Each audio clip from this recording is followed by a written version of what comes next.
A family looking to start over in a new town, a men's association with mysterious intentions, and women whose ideal is to become the perfect housewife? All this can only mean one thing. We're comparing the Stepford Wives on this episode of Retro vs. Remake.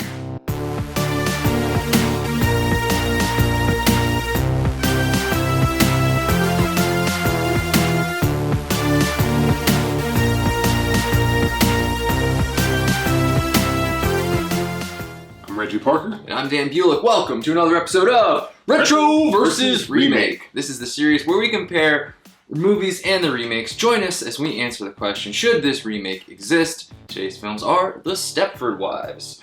Getting right into it, The Stepford Wives, originally released in 1975, starring Catherine Ross, Paula Prentice, Peter Masterson, Nanette Newman, Tina Louise, and that can't be right.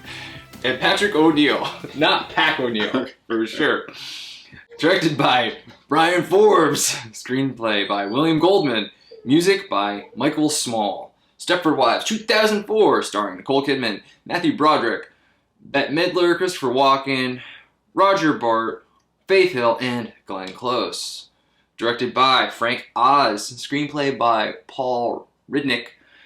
Music by David Arnold. And, I'm so sorry, they're based on Ira Levin's 1972 novel of the same name. Reggie, what is your first experience with either film? For this podcast, this is my first experience with both films. Stepford Wives at this point is kind of like in the lexicon, so I had a general idea of like what it was about, but yeah, I'd never seen either of these films, and I was actually a little bit surprised by what we did see, but I'm sure we'll get into that. Yeah, I was familiar with Stepford Wives. I had seen the remake.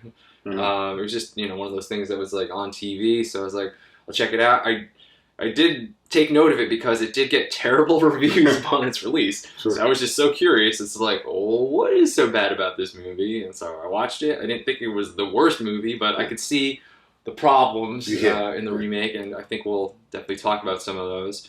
But I'd never seen the original, so I had no idea that it was a completely different tone. Right. So I'm expecting like this black comedy, and I'm like, where's the humor? This is kind of suspenseful. Yeah. And like, I'm getting nervous here. Like, I don't think this is supposed to be comedy. So I was just surprised watching the original. I was like, wow, they really just shifted tones completely.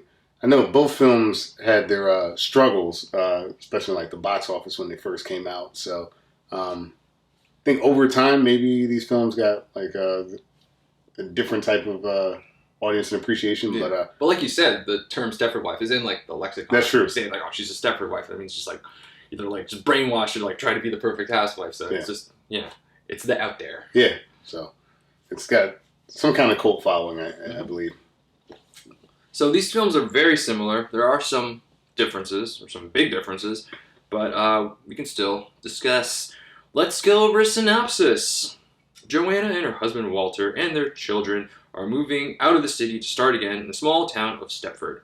It's a quaint little town, and everyone seems nice at first. Walter joins a men's association and really likes the town. Joanna has a hard time adjusting. She finds the behavior of the other women odd. They all seem obsessed with keeping their husbands happy, and their only ambition is to be the perfect housewife. And sometimes their behavior is inexplicably bizarre. Fortunately for Joanna, she finds a kindred soul in Bobby. The two women don't understand why the women are like this, and they don't trust that men's association. They try to find other women like them, but most are just happy housewives. They do manage to find someone like them, but only briefly. Soon their new friend gives up their independence and only has ambitions of being the perfect housewife. Joanna thinks the wives are being replaced and that her time is coming soon. Joanna tries to reason with her husband that something is wrong with the town, and he finally agrees to move. Eventually. When things seem to be moving in the right direction, Bobby too has become the perfect housewife. Joanna then decides to take matters in her own hands and leave the town with her children. She first confronts Bobby and discovers that Bobby is not quite human. She then goes to the men's association for the final confrontation. There, she comes face to face with her fate, and both movies end their respective ways. How's about that? Okay, so like we just talked about, the tones of these movies are completely different. Completely. Yeah. So with the original film, we kind of have this psychological horror thriller. In the town of Stepford, the men are getting exactly what they always dreamed of, perfect wives. And the dream is becoming a nightmare for the Stepford Wives. Which I was shocked. I was like, oh, wow. And like I said, the remake is a black comedy. Yeah. But family paradise. It has no crime, no poverty, and no pushing. Good morning, ladies. Wait, you work out dressed like this? Of course. We always want to look our very best. I'd watched a few, just because I had a lot of free time yesterday. I watched a couple of, like, documentaries about the films and, like... Really? Yeah, like... Oh, cool. In 1975, kind of, a lot of the movies at that time, if you did a thriller, was more like that dark foreboding. And, right, like Rosemary's Baby. Like, it's same author. Exactly the vibe I was getting. Same author. Yeah? Oh, yeah. Wow. Yeah. A very modern suspense story from the author of Rosemary's Baby. That makes a lot. I was like, dude, this definitely feels like Rosemary's Baby, because like she's like, she knows something's wrong, and like everybody's in on it. Yeah. And you know eventually, like at the end, it's gonna happen. Totally. So, wow, same author, nice. Yeah, I believe the director was saying that he wanted to do. The term they kept using was like a thriller in the sunlight, right? So like instead of like this dark, pulpy movie like typically these suspense thrillers were, he wanted to be kind of like that that weird like uncanny valley, like you said, Rosemary's Baby. Like it's a suburban, everything seems normal thing, and I think tonally, I felt that suspense, while it was really just kind of normal. Yeah. You know? The music plays a great part in that original film, because like, you know, it's just normal stuff happening, and all of a sudden the music changes tones, and you're just like, what's happening here? Like now you're paying attention a little bit more. That lady's cleaning her sink. Yeah, what's she doing? Was she driving a car? What was she driving a car like that for? So yeah, the music plays a big part in just like playing that unsettled feeling in you, and like you said, there is that bit of an uncanny valley when it comes to these women. They're just not quite normal in the way they talk. Something's just a little bit off. But it's subtle enough where you're not like, oh, it's obvious what's happening here. Yeah. Unlike the remake, where it's just like, well, here you go. This is what's happening. There's no suspense. There's no mystery like at all. You just instantly know that there's something immediately wrong with this town. Yep. They're gonna play it up for laughs. Yeah, like there's a scene where someone basically like kind of shorts out. You know, right. And in the original, it takes a little bit of time for that to happen. You know, and it's not even that like obvious that that's what's happening. Like she could have just been in a car accident and just like, you know, just what's happening. You know, just been in a daze. But like, it's so obvious in the remake. Like she's like moving like not like a human would move, and then just like, you know, malfunctioning. Just like sparks coming out of her. Maybe it was interesting. Like there were elements of the comedy that I really enjoyed. Like I thought the opening clearly set the tone for what type of film you're going to watch. The parody TV shows, for sure. Before I came on this show, I only had sex with one man, and that was usually Hank. I love Hank deeply and forever with all my heart. And I would never do anything to hurt him. But I can do better! It did feel like a very 2004 film. It did. You know? Definitely did. But, just two very different approaches to the subject matter. And I think there's, you know, like anything, there's pros and cons to each one. But I'm sure as we talk about it, we'll get there. But I personally appreciate the suspenseful approach to the film. Like, I like comedy. I'm a comedian. Hey, but like... You know, a lot of revelation happened so early in the film that there wasn't a lot of space for you to say what's going on. Like, you know what's going on. Right. Yeah. And that's the strength of the original, because you don't know what's going on. So you're just, like, engaged because you want to know. You're trying to figure things out before the protagonist can, almost. Right. And you're there the whole time, but you don't have to be there in the remake because you already know what's happening, and then you could just tune out and tune in if there's a joke or something. Yeah. So, you know, just... loses a little bit there. Also, much shorter film. Yes. Half hour shorter. So they got rid of a lot of stuff there. A lot of the sort of character world building, all that stuff is kind of just... mercifully. You know? Tip hands, but mercifully. You know? The shorter runtime makes sense because it is a comedy. And comedies tend to have a shorter runtime. Yeah, that's true. We don't we definitely don't need that to be 2 hours as well. Yeah, you're watching a 2-hour comedy. It's pretty rough. All right, so usually when movies are this similar, we go into character comparisons, but I wanted to change it up a little bit and actually go toward the ending because I think that'll open up some of the differences with these characters. Sure. It'll also open up an issue with the remake, which we'll get to. So we'll start with the original ending. We'll start when Joanna confronts Bobby. She's she's looking for her children. She thinks Bobby has her because when Bobby got changed, she watched Bobby's children, so she thought that they would be there. They're not there. And then she, like, starts freaking out. She's like, Bobby, what's going on? Like, we used to be friends, and now you're like this. Like, she takes a knife, starts cutting herself. Like, when I cut, I bleed. What about you? What happens to you? And then eventually stabs Bobby, and nothing happens because Bobby's a robot. Do you bleed? Why, look at your hand. No, you look. Joanna. Stated out right there. We got robots replacing the women. Okay, so gotta go where she knows her children are. That's at the men's association. Yeah. The only place that makes sense. So she goes there, and then she can hear them. She hears mommy, mommy, mommy. So she runs to the room where she hears her children, opens it up. It's a trap. It's a trap. Just recording the kids. Yeah. There are no kids there. They were actually being watched by her former friend, who also turned, not Bobby, the other one. I forget her name. Carrie, probably. Yeah. Probably. And so who's there though? Diz. The puppet master, I guess we could say. And Diz's role isn't clearly defined. We'll kind of talk about that later. But Diz is like, this is it.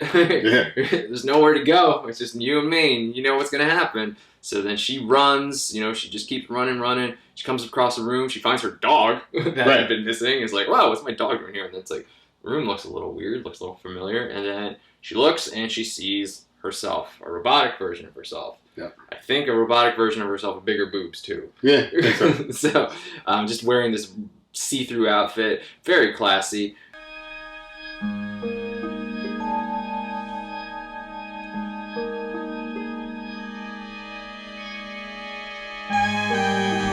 And she's just dumbfounded. There she is, but it looks exactly like her, except the bigger boobs and doesn't have eyes, just blank there. And she's just in shock as she's approaching her, and she's just, the robotic version of her is coming at her with like a rope or something, and just gonna strangle her. Actually, it gave me big what's the Charles Bronson the movie Death Wish? Yeah, it gave me big Death Wish vibes. She had like stocking with like some pennies in it, maybe. Like she didn't do the thing, she's just swinging it around that. But she just approaches her. We don't see what happens. It cuts, and all of a sudden we're in a grocery store. All the Stepford Wives are there. Fantastic scene, by the way. They're just like, good morning, so-and-so, good morning. They're just very cordial, very perfect housewife of each other. Just going, and then we see the new couple. Yep. The new black couple coming to town. There's some black people moving into town. More black people We're than cool the with remake. that. Yeah, a lot more black people than the remake.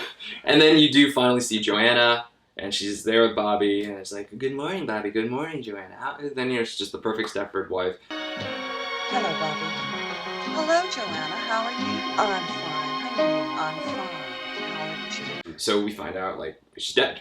All these women have been killed. All these men, all these husbands have had their wives just killed so they can have, like, a robotic version of them that just pleases them to no end. And then that's pretty fucking dark, man. It was dark. Like, kind of fucked up. Like, you think, like, maybe she's gonna at least get away, or, like, her husband's gonna at least maybe be like, no, not her. But nope. Walter's like, I'm game. I need this. But like, that kind of like, sure, it's not maybe it is. It's not like a realistic kind of like situation, right? Like, there's clearly like robots involved. But at the same time, it's like, you see a woman that moves to this town and like, no one's listening to me. She even goes to like that therapist at one point who's like, just call me, like, that didn't really go anywhere. But after all that, after knowing what's going on, to basically fall victim to this, and nobody knows. Yeah, it's just dark. The most helpless someone can be, because like she knows what's happening, and she's reaching out to so many different people. She's getting like gaslit left and right. Yeah, seriously. Yeah, gaslighting off the ass, and it's just this hopeless situation, and then ultimately just giving into it because there's just no choice. Yeah. She's not strong enough to overcome these men and their plans and everything they've done so far. Yeah. And it's it's dark as fuck. Yeah, giving that robot that Death Wish weapon, I was like, oh shit, how's that go down, man?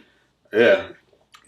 Dark stuff. And, it's a little bit shocking, to think that they would make a movie with such a dark ending back then. I know like we talked about Rosemary's Baby also kind of has that kind of dark ending, too. Apparently, it was, like, darker. So I think maybe they elaborated on what happened to the women or something like that.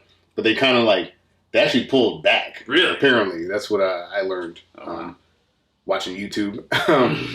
But, like, this movie just does that so well where it's women at a well-lit grocery store walking around with their carts, putting products in the cart, and it is spooky as hell. Like, like just they make the mundane just so scary, and I think that like tonally, I felt that it was a very effective method of storytelling because I was like on the edge of my seat for like that last half of the movie because it starts like you're like the character, you're like, oh yeah, all right, kind of weird. Then it's like, oh shit. And then it's like, oh no. And that scene with Diz at the end, it's a dark scene, man. Yeah. It's definitely, like I said, I'd seen the remake first, and we'll get to the remakes and just the whole thing of that movie, but like, I was expecting a comedy, Reggie. Right. I was not expecting this thriller, and I was just like, what is happening? Yeah. What are they doing? It's just getting darker and darker. This poor woman.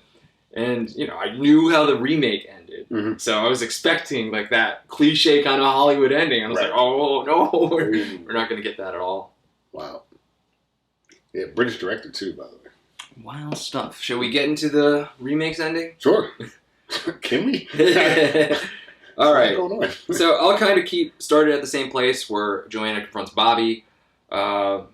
She's there at Bobby's house. Bobby's all, Stepford wived up. Mm-hmm. And it's not necessarily the same thing. Like, she doesn't call her a robot or, like, cut herself. Instead, like, Bobby just burns her hand. Yeah. And, like, just lights up. Like, she's made out of, like, paper or something like that. I don't quite understand it. Strange. No. I can fix you. I can change you. What have they done to you? Let's get busy. It's very odd. So she leaves. She goes to the men's association. This is a little different in that all the men are there, and then her confrontation isn't necessarily with the head guy. It's more with her husband. Right. And they're just going back and forth. He's like, "Why? This is why I'm doing this." It's it's kind of funny. It's like we're tired of being the ladies in the relationship. They're a bunch of like beta males, kind of. Yeah. They married strong women, and they're tired of being like number two. Or, the trophy husband, or I don't know, not even. They're all pretty ugly. They're the guys that hold the purse. That's who they are. Yeah, exactly. So, there's this huge confrontation, and then, a robotic version of Joanna comes up on this table, and then Walter and Joanna go down all together, the three of them, Walter, Joanna, and the robot, and they go down, and then it kind of ends. It looks like the same ending, where everybody's in the grocery store.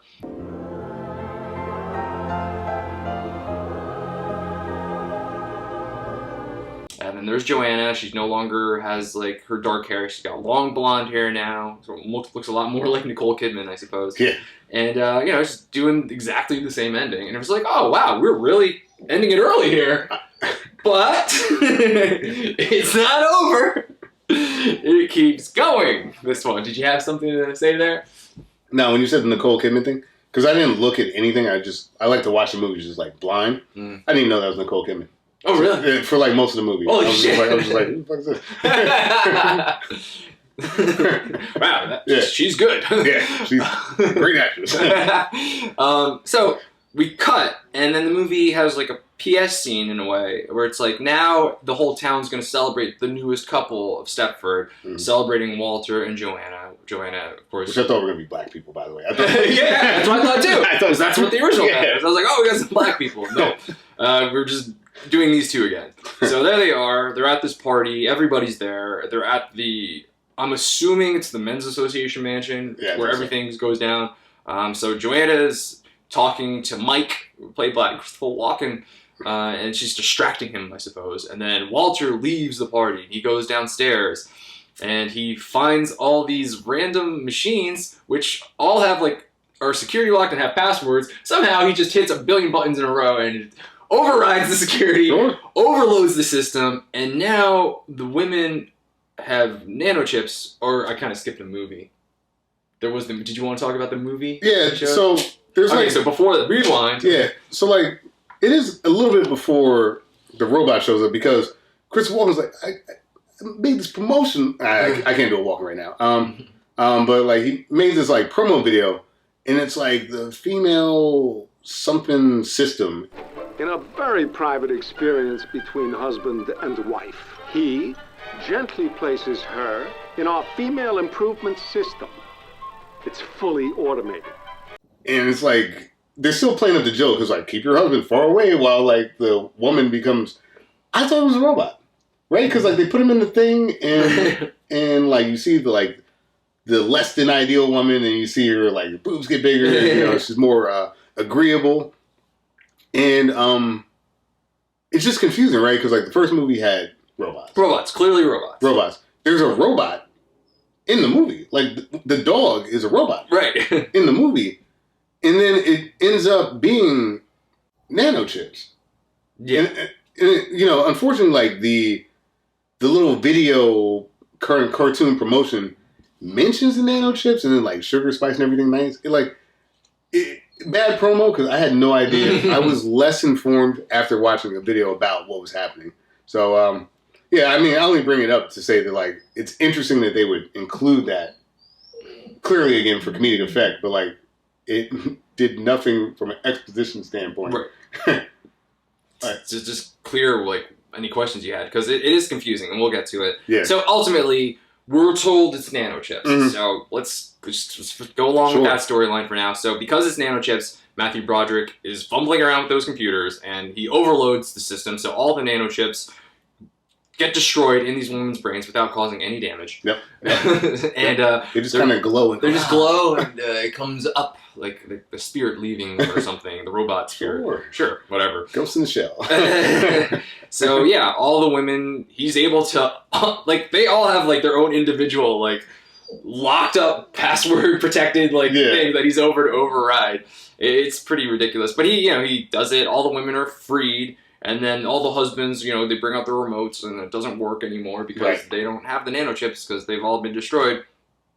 And then Christopher Walken's like, no, what are you doing over there? It's pretty good. And then Joanna just hits him, boom, twist, he's a robot. Right. So we have another robot. Yes. Puppy and Mike, who's played by Christopher Walken, is also a robot. And it is revealed that the real Mike was murdered by Glenn Close, who's the real puppet master because she saw him with a younger, beautiful woman, and then she killed them. Sure.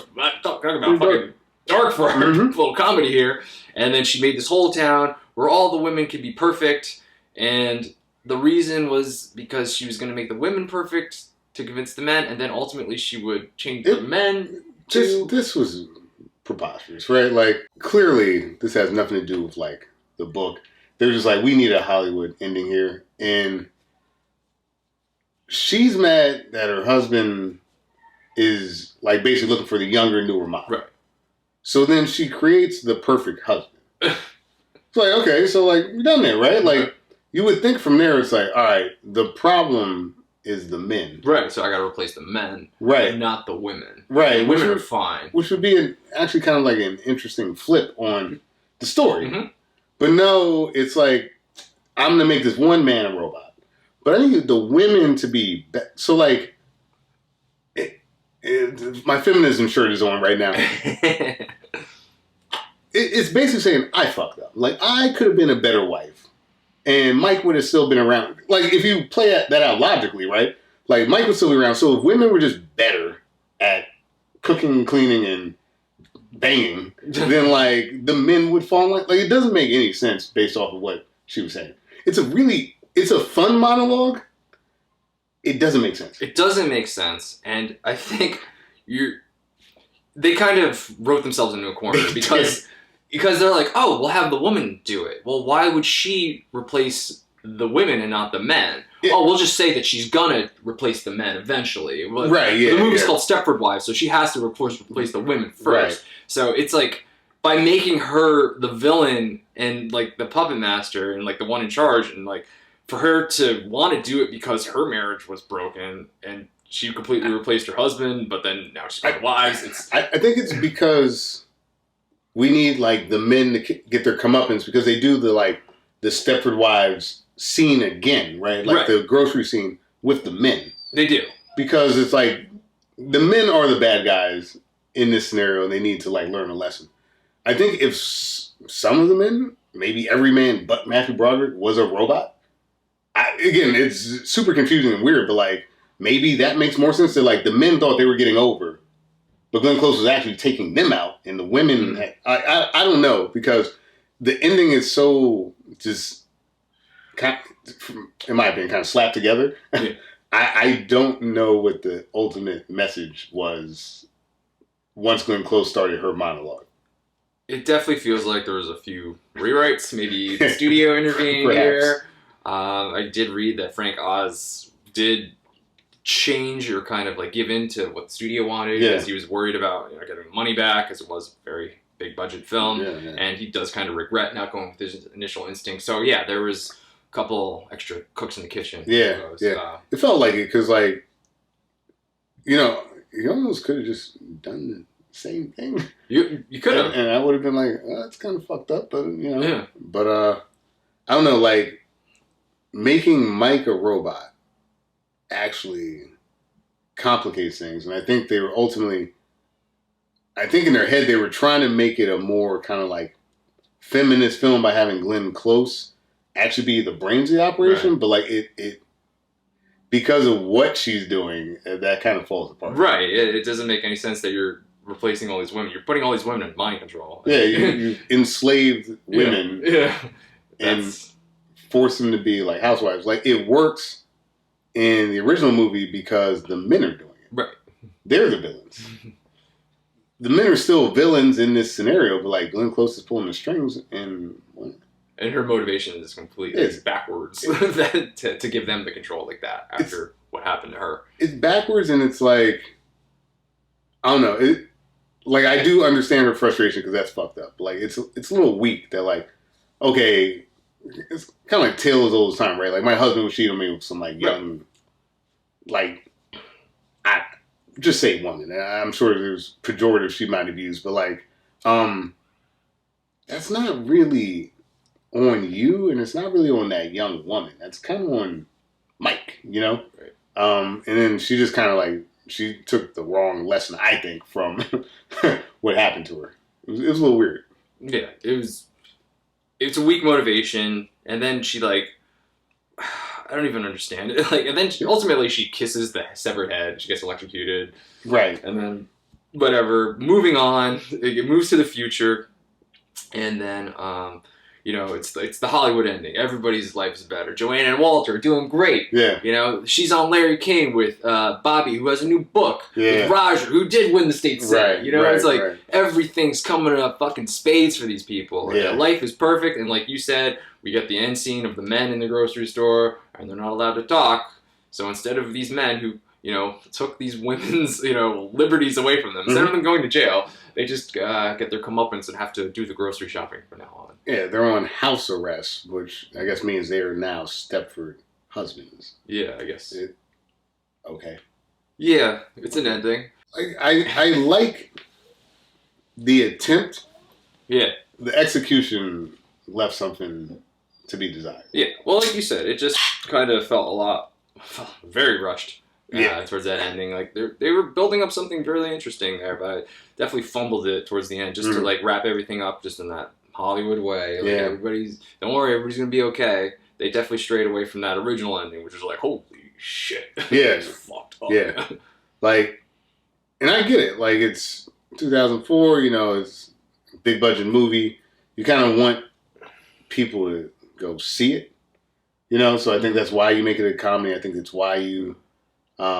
You find this kind of like dark comedy tone, but The ending just like I'm confused, and I like watched it, like read up on it, like it's a confusing ending, and somewhere I don't think it's in the spirit of what the novel is. So I don't think so either. I mean, I read too that like they had test audiences for that remake, and then they didn't like it, the audiences, so what did they do? They catered to them. So, when you don't take risks, because I think the original film definitely takes a risk. It takes a huge risk. Yeah, huge because risk. You don't get that good ending. You feel terrible after seeing that movie, just because it was a dire situation and there was no, happy resolution. As opposed to the remake, where it's like, whoa, we went on this journey. Don't worry, everybody's fine. Everybody's better than fine.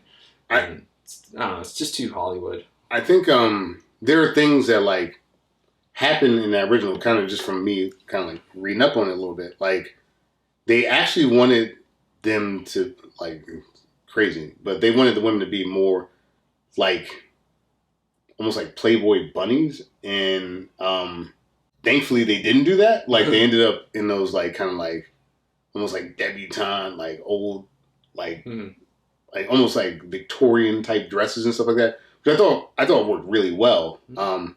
They were definitely like with Marco and Joanna. There was some outfits and stuff. I was like, okay, they're trying to give us a little bit to look at 70s version. But sure. I think that like aesthetically, the movie worked really well, and I think because they had this like 2004 kind of like this glossy, it felt almost like it's not really like MTV, but it felt kind of like that like reality slick television production type thing. Like the tone at the end of the movie, just like I felt like maybe there was somewhere else to go with that, because like I didn't find that monologue to be as humorous as I think they thought it was. Like I felt like some of the tone they caught early in the movie with like the reality TV, I think that could have worked a little bit better towards the end. I don't know. It was a little confusing.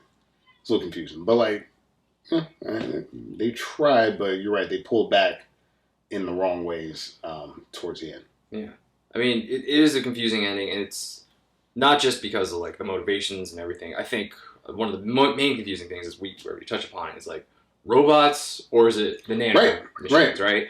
Because there's a lot of instances where you're like, oh, it's definitely robots. There's no way that these are people with nanomachines. Right. And there's just so many things that happen. They even call them robots. Right. In the movie. Right. So it's really confusing. They're sparking. Like there's sparks coming out of her, and they try to like explain away of like cheap jewelry, But like I think because they needed, and maybe this is like a late rewrite, because they needed the women to come back. Mm-hmm. There's just another way to do that. There's another way to do that. There's an easy way to do that. You kind of have them. You could even have them like in some type of like chamber that like knocks them out, so they're just like sleeping the whole time or something, or like in a weird prison or something. You're right there, right? Like the movie people. Carbonite, liquid carbonite. Take it, Frank Oz. You weren't Star Wars, Frank Oz. You should have known better. Should have. When Broderick's in that basement, like instead of having these little like dials and screens, the original women are just there. The women just like in these pods that are like passed out. Yeah. That's it. And then like drink. Reggie's rewriting the movie. Damn it! They're in the pods, and then like you turn the robots off, and then same thing, but better. Same thing, but better. Yeah. Anyways, getting back to the subject of it's just immensely confusing. There's so many instances where you're sure it's a robot. Like you go back to that woman dancing, sparking. It's just twirling. I guess nano machines can kind of make you do that. But like when Christopher Walken goes to her to fix her, he like snaps her neck, and you hear like a mechanical noise. Right. You didn't crack a human's neck. You definitely cracked a robot's neck. Right. And like when there's a scene where the couple are like banging upstairs, and like they find her her remote. Yeah. And boobs get bigger? Boobs get bigger. Do machines do that? Speeds up, slows down. I was like, all right, like that feels very robotic. Right.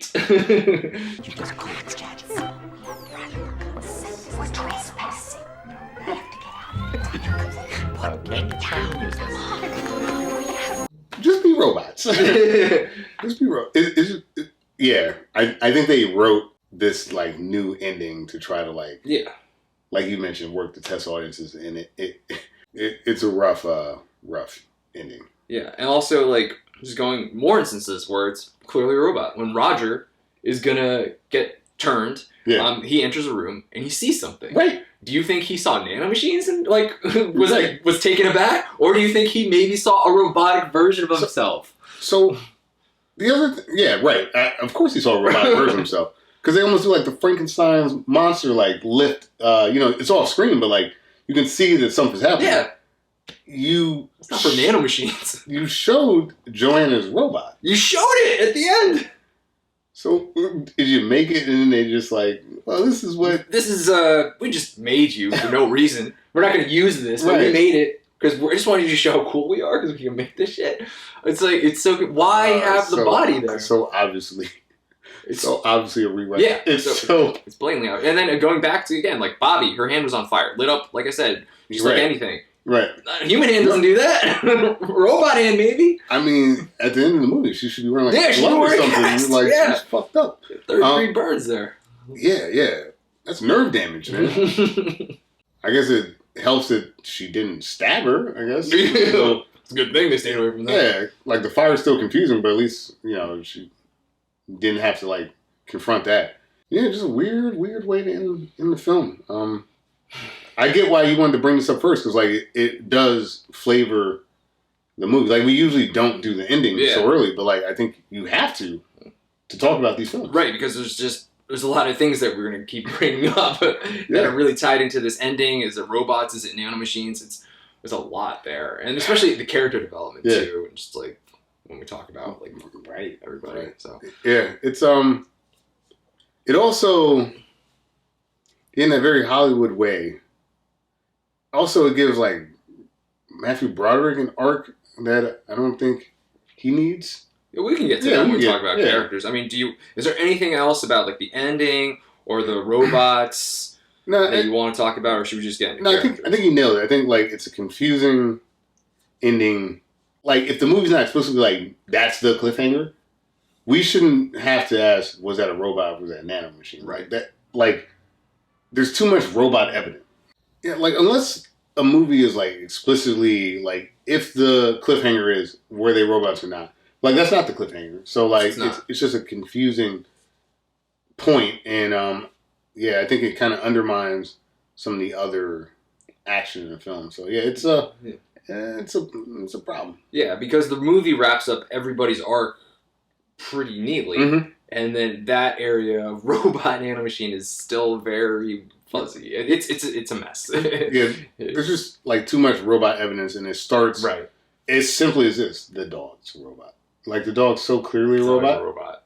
Yeah. Like, and you still have like a character works for Microsoft, one worked for NASA, one in like the one person was like a neuro, like Glenn Close, her background. So like all roads lead back to robot, and because they're not robots, it actually just confuses everything else you saw before that. Fair enough. Let's get into character comparisons. Let's start, of course, with our main character, Joanna. Joanna is played by Catherine Ross in the original. I'm not contemplating any maiden-form bonfires, but they could certainly use something around here. Oh, yeah. You game? And Nicole Kidman, who you didn't know, in the remake. No, this is not just a TV show. No, this is a breakthrough, a breakout, a break all the rules and bring on the Emmys mega smash. That's also because I'm an idiot. that's on me. That was Nicole Kidman the whole time, guys. So again, the character portrayals are just going to feel different because we have different tones for our movies. Yeah. So we'll start with Catherine Ross, I guess, because she's the easiest one. Sure. So she's just, sort of a typical protagonist, just looking to kind of do her thing. She's reluctant to move out of New York. She really loves New York. And, she does clash with her husband after moving. Like, why did we move, Walter? Like, we always do what you want to do. Yeah. It's like, you never really discuss with anything with me. You just do it and then you pretend to, like, so it feels very real. She's a great actress. I love her in Butch Cassidy and Sundance Kid too. She just has this sadness in her eyes, like the whole movie, and she just like feels like so miserable that she's not in New York, that she has to be here. She's trying to be like a good wife. She's trying to be a good mom, but she's just so sad the whole time, and she doesn't really like say it out loud, but she just a lot in her eyes. Yeah, I feel she does a really good job at that. It feels like a very authentic portrayal. Like yes, she's acting, but I didn't feel like I felt like this was a real person. When she starts fighting for her husband, it's like, yeah, that makes sense. Like, I lived in New York. I had a perfectly fine life, and you've like upended everything. There's that point in the movie where she catches up with an old fling, and that's an interesting scene. It's a very because like it's like I think it was she lost her virginity to that guy too. Yeah. So this you deflowered me 12 years ago. Yeah. So they're trying to. Her and Bobby are like, maybe it's something in the water. So let's take the water to someone we could trust. Well, this guy who deflowered me 12 years ago, I think we could trust him. So they bring the water sample to him, and then he's meeting up with them after the results, and there's nothing wrong with the water. But he's really happy to see Joanna. Yes. Like, he's like, so you're married? She's like, yeah. And he's like, happily married. And then he's like, writes down something on the paper. He's like, yeah, there's nothing in the water. Here, check it out. And he passes it to her, and then what you see is just like he wrote, I'm in an unhappy marriage too. Yes. So like it adds to almost like this Joanna tragedy, because here's this guy where like for whatever practical reasons or something like that, they stop seeing each other, right. And like perhaps she wouldn't be a Stepford wife if she stuck with like the guy she really wanted, and it's also heavily implying that she's very unhappy with Walter. Right. Which makes sense. I mean, like the guy. Like her point of, you consult me, but we're not really. You're not really asking me. Like he joined the men's club before, even bringing it up to her. Right? He moved them to Connecticut before talking to her. So like you see this woman who has her own dreams, her own sort of like goals in life that are just not regarded at all. Like she wants to be a photographer. Right. And then like what is she going to photograph in Stepford? There's so much more interesting things that, no offense to whatever, but New York, it's New York. You're going to find a lot more things in New York to photograph. Totally. Sure. And I think that idea of like this woman who is like, sure, she's willing to play ball for her family, right? Like, you want to move? I'll move. But she still has her interests. Like, that's why she wants to start a women's club, because she does not want to end up, and it's a great character in the sense, she does not want to end up like everyone else in this town who just cooks and cleans, and and that's it. That's your life. That's all you do. Yeah, this is a woman that like is not willing to just like go away quietly into the night as a housewife, and I think that her portrayal of this character is it's phenomenal. The sadness, I think, is apparent, and to your point, to counter the sadness, when she finally meets like Marco, Bobby Marcos, what Markowitz? Okay. Sorry, but when she meet Bobby Marcos, she changed it from Markowitz because they're in Connecticut. That's why there's no black people. When Bobby shows up, like. Her mood changes. Right. Like that's the happiest you see her in the whole film, is every time she's with Bobby. Yeah. I don't know if it's a second wave of feminism or something like that, but it's like you see this like woman who's living through like second wave feminism, who has like her own goals and dreams, whose husband is a bit of a dink. And through all this sadness, she's just trying to make it work, and it's just such a strong character portrayal. Fucking phenomenal acting from our friend Catherine Ross. Yeah, she's great in it. And then we have Nicole Kidman in the remake. Obviously, she's good where you couldn't even recognize her. Well, again, I'm an idiot. I don't know who anybody is. But a slightly different character. She's huge in what she does. She's like a TV executive, and she was like for EBS. Yeah, she's like at the top of her game, and then she makes a show where a dude kills his wife and a few of her lovers, because it was I Can Do Better was the name of the show. That was a lot of fun. That's like the funniest part of the movie. Yeah, when Brad, whatever, the guy from Nebraska is there, he's like, I spent a weekend with this escort, but like I really love my wife, and she's hanging out with a bodybuilder, fucking the cast of like Hungary, cast of porn, 10 Corey or something like that, or some one giant dude, and it's funny because he he didn't get shot. Yeah. I was like, oh, thank God. if they made that movie today, that would have been Jason Momoa. Yeah. It would have been. That was like a lot of fun, and like what I found interesting about Nicole Kidman in that scene is that like she doesn't have like a filter, right? Like ethically, should you be doing that? Like that's why the guy tries to kill her. Right. But like she's just like, hey, we're gonna get ratings. Like And even after like this guy's life is ruined, and even after he shot people, she's just thinking about like we're gonna go on like all these networks and just talk about the tragedy, and we're gonna have such good ratings about it. So she's not a very ethical person, right? Like she's all about like let's just get more money, let's get richer and richer. So she's not a great human being, right? Which I thought was an interesting. Depending on how the movie went, because when I first saw that, I was like immediately thinking about Catherine Ross's character. And I was like, that is a sympathetic figure, and I was like. Because you can go somewhere with this. I was like, wow, they made this character like not sympathetic. Mm-hmm. So like, what are they going to do with her? Right. How are you going to make me care about what's happening to her? Right. So, because like, if she gets her comeuppance, after what we saw in the first 5 minutes of the movie, maybe it's not so bad. Right. Maybe it's not so bad. She's getting replaced by a robot. Maybe not. Mm-hmm. I appreciated the 2004. Power woman CEO, kind of, I guess you would call it like the girl boss type deal, and like to have her world crumble around her because she just miscalculated how much she could get away with. Right. And like the move isn't the husband forcing his will on her. The move is that like she's just overplayed her hand, had a nervous breakdown. Now I guess you're going to Connecticut to get some fresh air. So like she's the kind of the impetus for the move. It's a very different entry into this film.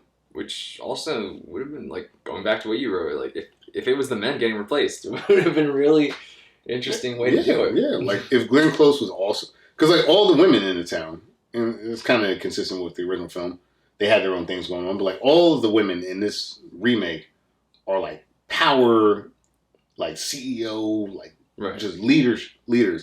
If Glenn Close was like, men suck, I'm gonna let them think they're getting over on us, and actually we're running the show. And like she makes some like almost like Amazonian utopia in Connecticut where like the women are running the show. Yeah, that would have been interesting. That's not what. And we could still call it Stepford Wives because they are still the Stepford Wives and they're controlling all the men. Yeah. So. That would have been a nice kind of like misdirection. I guess, again, not to rewrite the movie, but I say it to say that, like, they have to now do work to make us get behind Joanna. Right. And they don't really do a good job of it because all she does is complain. Mm-hmm. There's not a lot of redeeming qualities that she has. No. There's no moment where you're like, oh, she really cares about Matthew Broderick. Oh, she really cares about her children. There's not many of those moments. Her main thing is just calling out the absurdity of Stepford. Right. That's all she really does. Right. But like, so what? So are like 4 other characters. Right. Exactly. Yeah. like there's one joke about the robots. It was like, well, where do you have robots and no one knows? Connecticut. Right. Like there's some funny like digs at Connecticut throughout the film, but like because of the way she interacts with her friends in this film, and because it's a comedy, everyone's getting their digs in. So, like, for her to be like, well, this is weird. Well, Roger said the same thing. Right. Bobby said the same thing. Exactly. So it's like, where is the space for this Joanna to, like, differentiate herself from the crowd? Mm-hmm. She kind of, in a weird way, she kind of plays a lot of background. I don't know. I just really thought that, like, the human element that we got from Catherine Ross is just so compelling and strong, and not a bad looking woman. No, not at all. Not at all. Neither is Nicole Kidman. But like for a movie where like not much is happening, I felt like they spent a lot of time putting Catherine and Bobby in like different like outfits throughout the movie. Right. Like, yeah. Let's see what you guys are doing. Right. And like I said, I'm a Catherine Ross fan from Bush Cassidy, so I was like, oh, I like seeing her in these films. It's feminist shirts for show. She's a good looking girl. What was I going to say?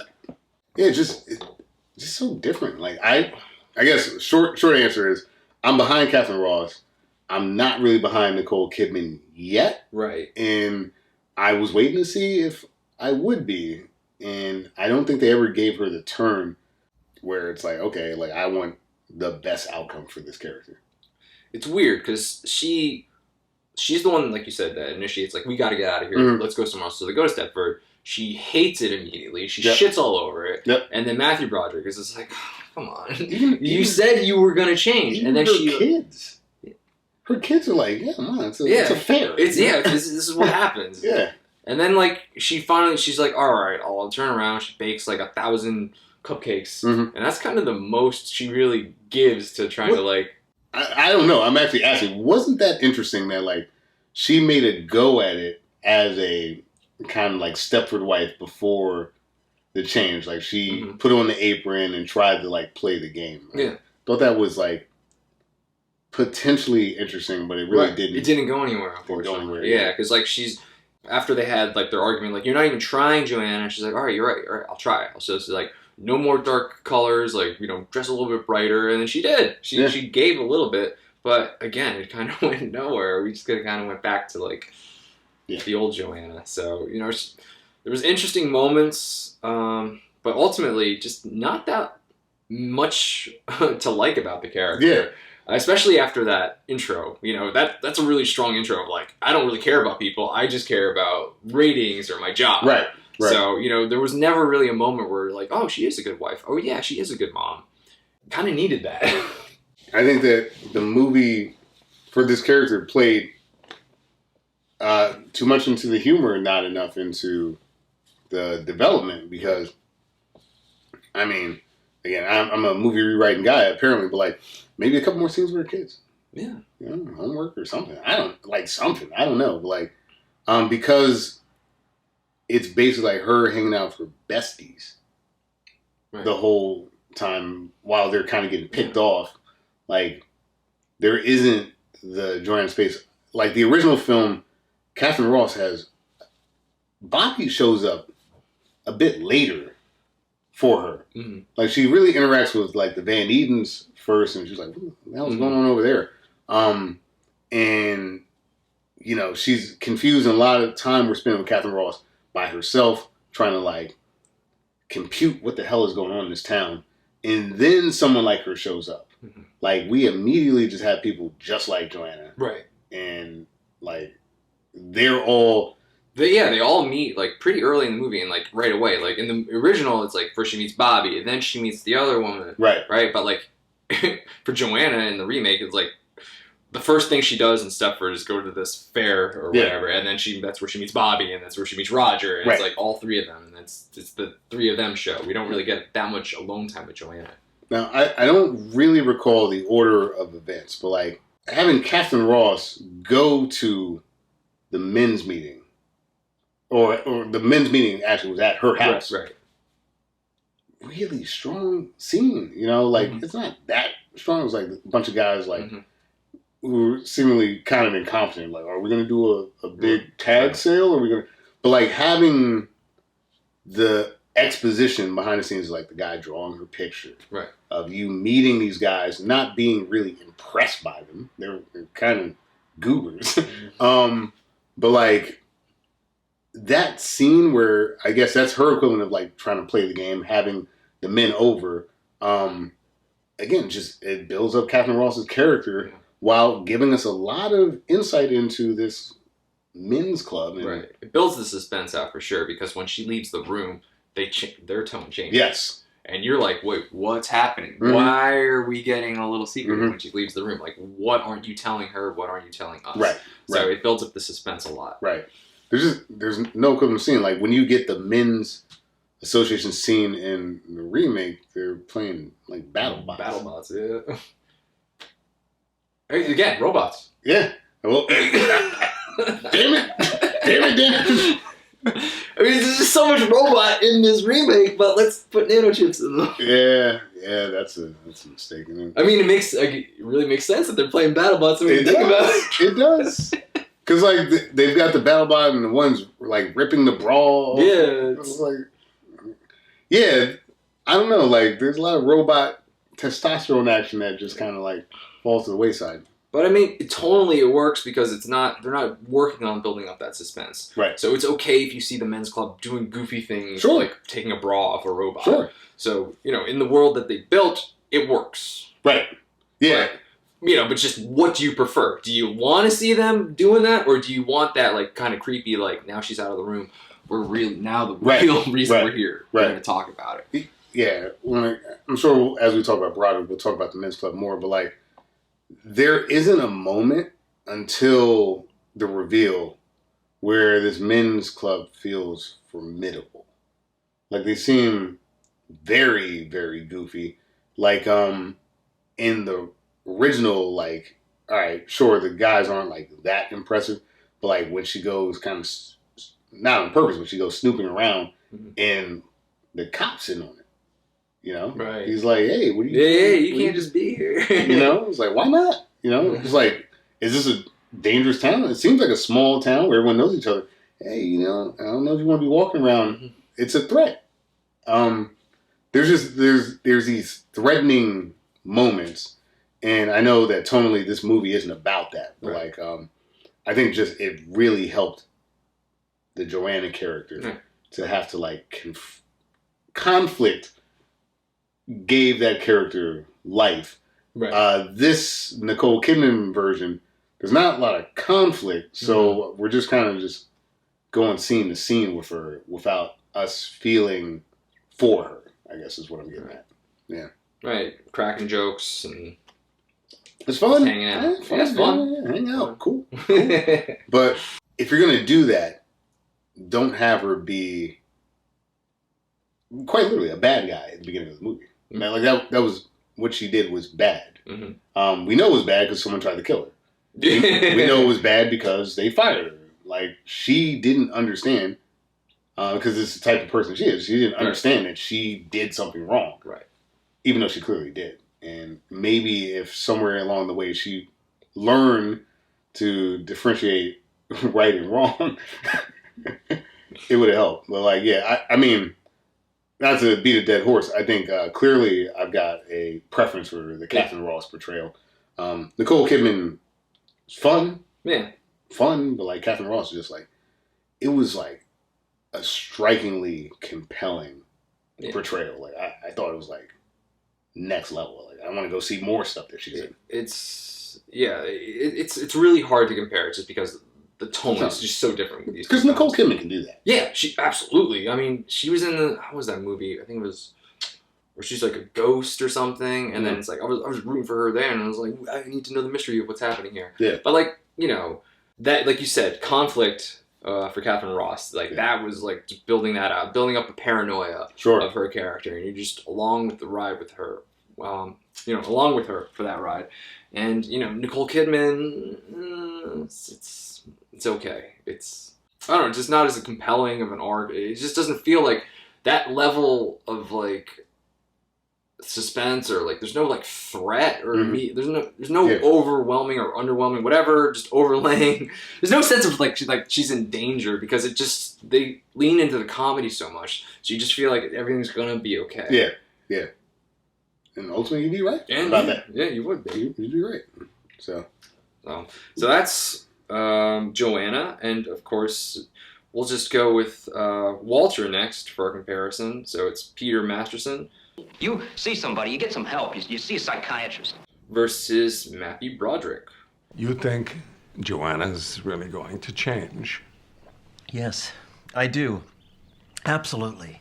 I guess we'll start with Peter Masterson. Yeah. Let's just say, he's already got Catherine Ross. I don't know why he needs to make a more perfect version of her. That's a great. He's old. I was watching the movie. What's the problem? Right?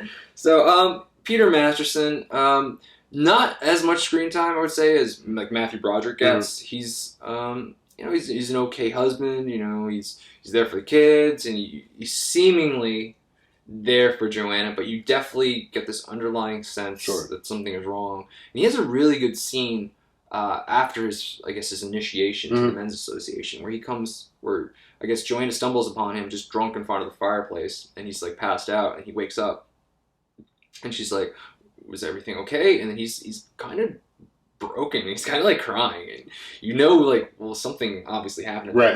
Right. And, you know, after you've seen the movie, you know that he learned that, oh, we're going to replace your wife with Sure. and you're going to love it.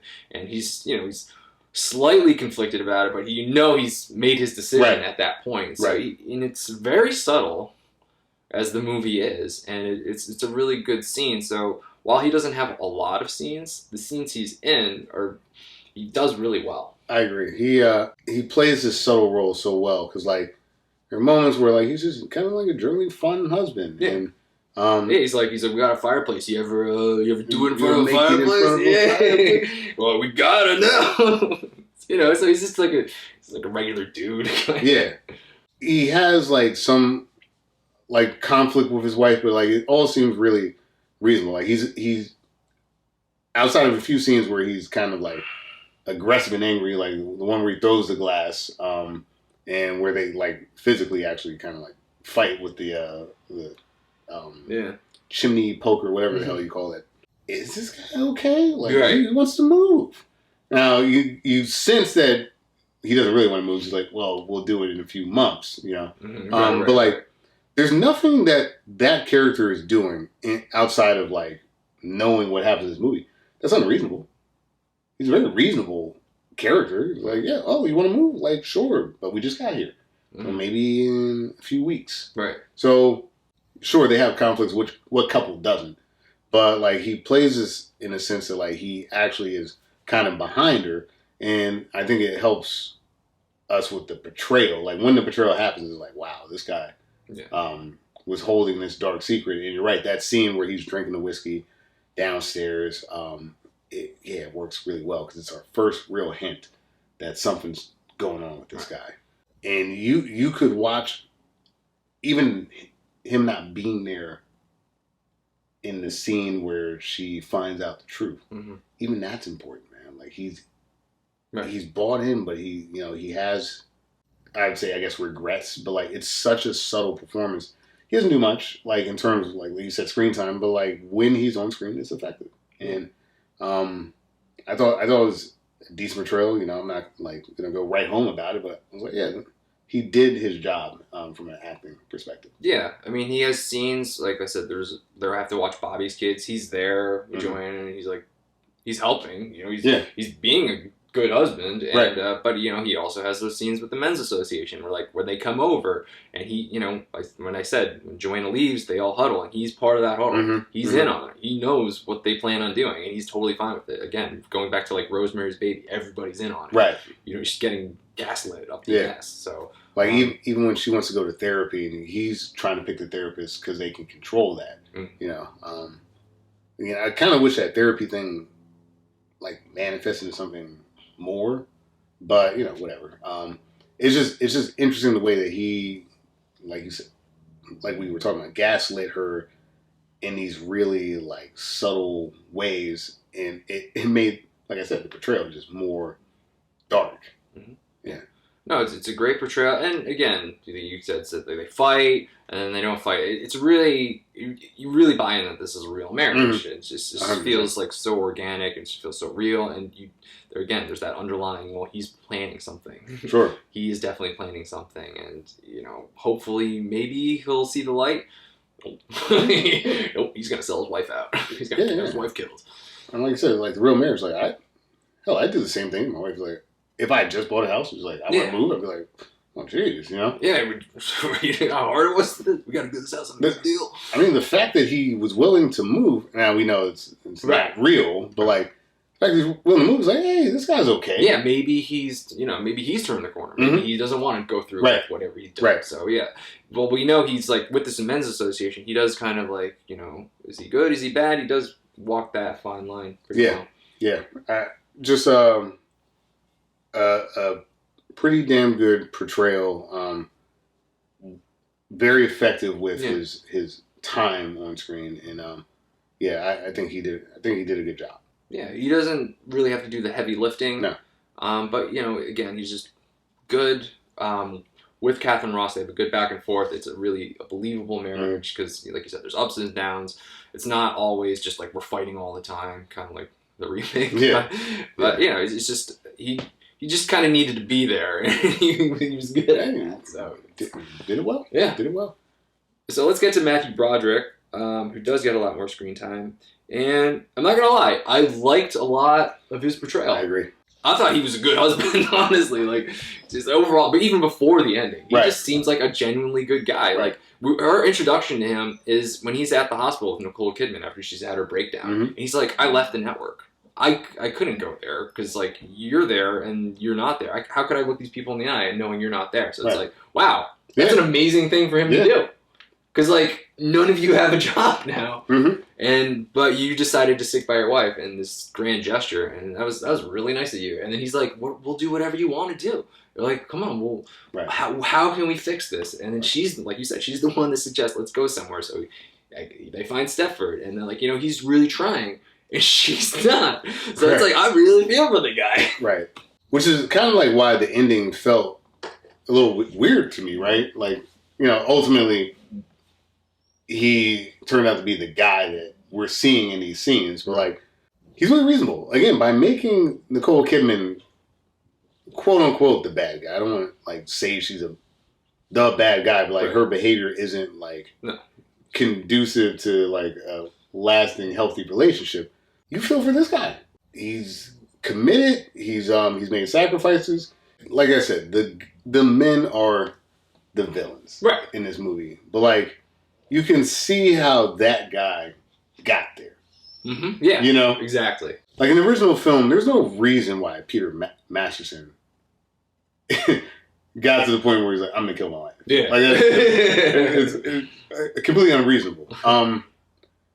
Matthew Broderick is such a background player in his own life that I can see how he didn't get there, but why he was considering it. Right, and I think that's the biggest problem I have with his character is because I would love to see that turn. Yeah. Because he's the loving husband, he's willing to do anything for his wife, and he is the background character in her life, but, like, to see that opportunity where he could flip it. Yeah. And just to embrace that. Because he had a nice confrontation with her at the end. I thought that was really good. Yeah, I thought that was a really good scene. Really good scene. And to see him, like, to take on, like, a darker, more villainous turn, because, Matthew Broderick's typically, like, the good guy in everything we see. So I was like, oh, man, I want to see him go all the way with this. Right. And it would have been such an interesting character arc for him. But we don't get there. No. Turns out, he's still a good guy. Like, the scene where he... when she actually starts trying to kind of Stepford it up, and he's like, look, we haven't slept together in a year. Right. This is what's going on. Like, I'm leaving. Like, he's like, I'm out. This marriage is not working. And she realizes that, wow, I can really lose this guy. Shows us his inherent value right there, because she immediately says, I'm going to put on an apron, right? Completely against her instincts. So, like, if he really would have made a dark turn, like, that guy could have had, like, a Glenn Close type monologue towards the end of the film. And, look, ultimately, he was the person that he presented. Yeah. And ultimately, that's just not that interesting. Yeah, it wasn't. Because, like, the dark turn, as goofy as it is, all the guys coming out in the blazers. Yeah. And, like, shadowy figures. Not holding the purse. Like, if he, in a weird way, was like, obviously Mike was, like, in charge, but he was, like, the kind of king of the beta males. Like, that would have been really interesting. And, like, having flip back on him would have been cool. But, like, look, Matthew Broderick, I think, is one of the reasons why, when this movie works, it works. Mm-hmm. He is the most compelling figure in the sense that, like, we don't really know how he's feeling from seeing the scene. We know how everyone else feels in terms of, like, our main cast. Mm-hmm. And, like, he's kind of in the background. Like, you just don't know where he's at. And he was really strong in this role. And to your point, I do wish they let him just turn it up just a little bit more. Yeah. A little bit more. I just wish they went with the original and just let him, just turn on her. And what an amazing arc that would have been. This supportive husband who's doing everything, and then he just you know what? These guys are right. I do everything, and then you just treat me like this. So yeah, this is what's going to happen now. The guy who's just had enough, and just to see him, and it would be so great to see Matthew Broderick just flip the switch like that. It would have been. That you brought up, because he's in the background, we don't quite know him. That's the most interesting part about his character. Right. And then to ultimately, he's just a good guy. It's like, we kind of was hoping he would be the bad guy. Right. I'm the king of rewriting the shit we're watching. Drink. Yep. Like, if you had, little scene, in that scene where it looks like he's flipping, if you had, moments where, they're at, the red carpet, here's the purse. They're at, this thing, here's the purse. And you just see him, just going, darkly into the hole, Because, I think comedically that would have fit that character, and to see him just kind of just snap and be like, all right, this is where my mustache twirling starts. That would have been really, really freaking cool. Outside of that, he then just kind of becomes this shallow character. He's a fun character, but a shallow character who's just I love my wife. Right. You love your wife. Okay. Well, we kind of knew that already. We weren't going anywhere. You love your wife. I get it. He's gonna go evil. No, he's good. So he kind of had an arc. He kind of had the reverse Darth Vader arc. He didn't give into the dark side, I suppose. Right. Which I guess is fine, but it just would have been so much more interesting to see him go dark. It really would have been. Ultimately, we were saying we wanted Matthew Broderick to be a fucking villain. Yeah, because the setup was beautiful. It was very nice. I thought, again, I harping on the little video they showed. I thought that kind of slowed the scene down. But when they all came out, and he was the last one to come in with his blazer on, I was like, dude. We're doing this? Okay. Wait a minute, man. And they made you feel with the false ending, they made you feel he went through with it. Yeah. And beep, boop, beep, And it would have been a lot stronger. I know. Just let you know, it would have been the way to go. It's not really a cop-out either. It's if the end of the movie was just her and she said, hello, Bobby, and that was it. I think I'm okay with that. I think I'm okay with this dark ending. They didn't really give her the same Catherine Ross weight, but I think we're wow, Matthew Broderick went dark, But and again, going back to Nicole Kidman's character, she got her comeuppance because she wasn't a good person anyway. See that was the thing that by taking that scene with the reality TV to the conclusion they took it to, she was in a deficit character-wise. Yep. And had to dig back out. And she never really did. Right. Versus Catherine Ross, just neutral, right? All right, they're in the street, there's a person holding a mannequin. Mm-hmm. Okay, there's foreshadowing. She forgot the dog. Fuck. Yeah. But she wasn't a terrible person. No, far from it. People get murdered and you're thinking about ratings. That's a terrible person. Right. Making her this power. Because I think that's the problem with the mixed messaging of this film. I don't think they actually fundamentally understood what Ira Levine wrote. You're making these women villains and they're maybe they are, but it shouldn't be, right? Just because a woman's a judge doesn't mean that we need to say, she should have been more attentive to her husband. I think by implying that these women the same thing as Glenn Close's character did something wrong by pursuing their careers, I think that it just, I don't know, something was amiss with that message to me. And Matthew Broderick flipping that, I don't know. I think it would have really worked if they just went through with the normal ending. Yeah, because after that, when you realize what he's doing in the ending, you just be he's just doing that. Yeah, and he just completely becomes an uninteresting character at that point. Right. Because even as he's the one freeing these women, right? He's fixing the outcome. He's once again background. It doesn't matter. It's it's Joanna's plan. Right. I know he's doing it, but like I'm assuming this is Joanna's plan because she was never a robot. So like he's not the hero in the moment where he's doing heroics. And it's such a weird plan too. It's like, let's pretend you're a Stepford wife, right, in order to infiltrate it. But like, he's at the men's association all the time.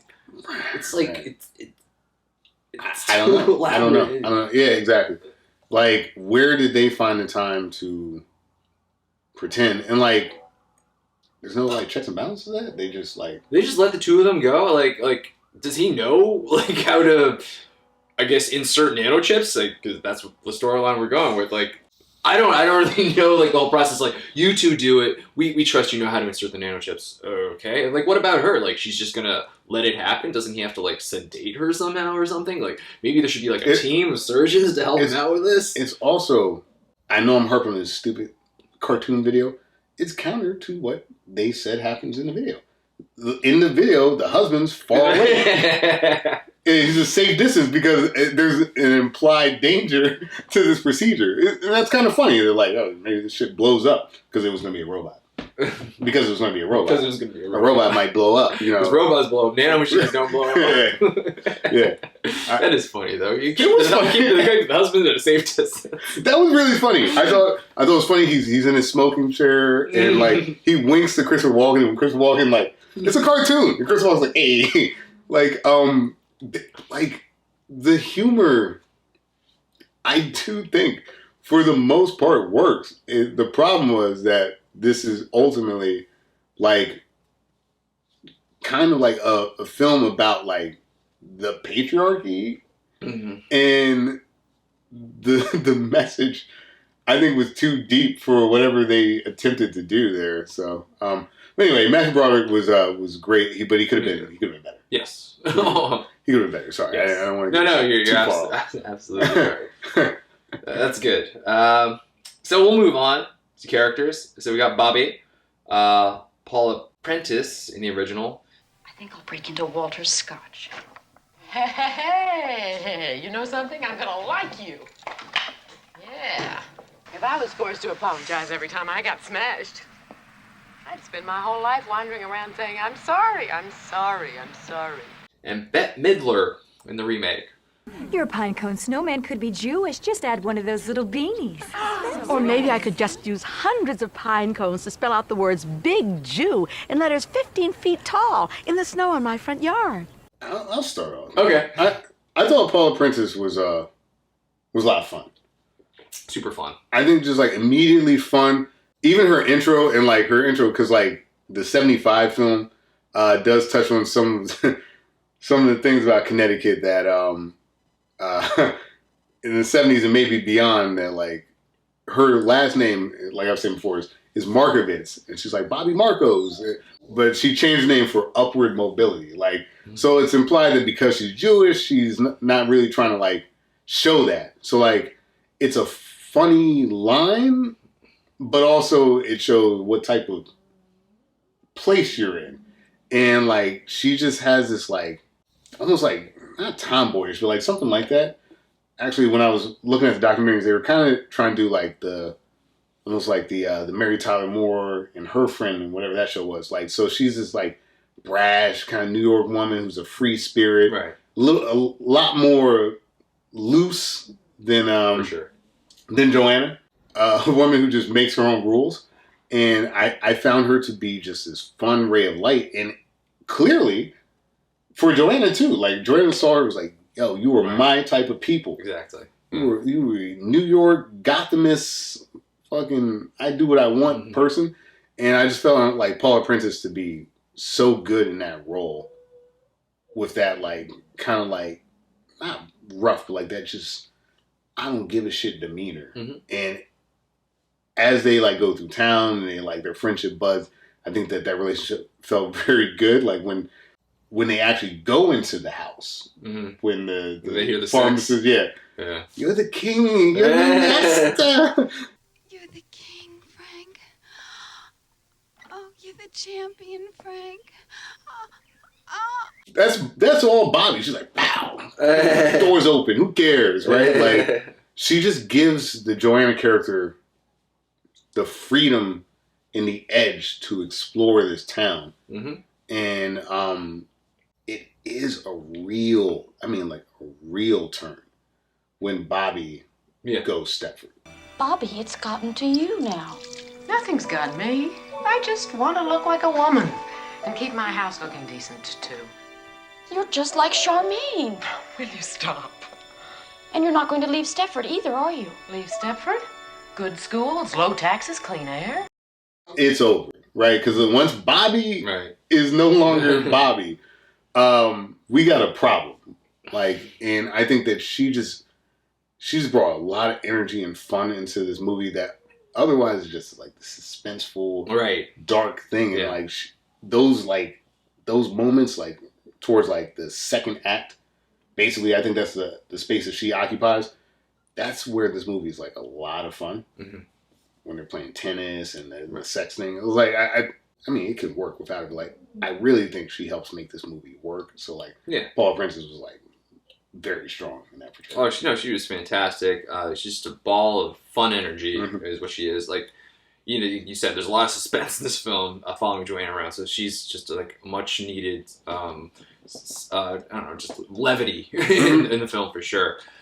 She just, it's just not as heavy when she's in the scenes. I mean, she definitely has her heavy scenes, but all is well when Bobby's there. Mm-hmm. Like we said, she's just the happiest Joanna is when she's with Bobby. Right. So every time she's with Bobby, you just feel better for Joanna, and you just want to see these two together, and you just want to see them have fun, and they do have so much fun together. Yeah. And there's just a really good chemistry that she has with Catherine Ross, and you just so happy every time she's with Bobby. And you, again, like you said, when that turn happens for Bobby, you're just like, fuck. Because not only is it the clock ticking now for Joanna, but now she has nobody. Right. She's all alone. And there's a difference because Bette Midler has her own thing going on, right? But there's a difference. When Carrie, I believe, when she changes, Bobby's like, fuck no. No, this doesn't, I'm moving. I'm moving. Mm-hmm. And it gives Joanna the strength to say that we're moving. Right. And Bobby's like, I'm not, more than Joanna. She's like, I will not become this. And the level of just elevation that she says, screw this, I'm telling my husband, I don't care what he says. It kicks the movie into another gear. Kicks the movie into another gear, man. Jesus Christ. Yeah, she's got that great, I don't be stereotyped, but that New York Jew, fucking nonsense, man. That's my mother-in-law, my mother-in-law. That's the character, man. And it's just in your face, not dealing with any bullshit, man. I don't give a fuck. I'm gonna wear what I want. I look good in this shit. Yeah. She looked great. Good. The fucking overall shorts thing when they went into the house. She was crop top at one point. Yo, jeez, Bobby. 75. What a time to be alive. Alive in 75. I was like, this is great. No, she was absolutely fantastic, and every time she was on screen, you're just happy to see her. Yeah, she just brought some just this energy that nobody else in the film really had. No one. No one. No one. It was, I think it's when I was the most comfortable watching the movie, man. She almost had this air about her that she was untouchable. Mm-hmm. So again, when the turn happens to her, he's like, well, that's Bobby. You can't do that to Bobby. If anyone could get out of the orbit of this Stepford wife, it's Bobby. Mm-hmm. And when Bobby succumbs, immediately Catherine Ross's character just literally breaks down. She's like, oh no. Mm-hmm. we are at the end game. And even the scene where she gets stabbed, we got problems. How could you do a thing like that?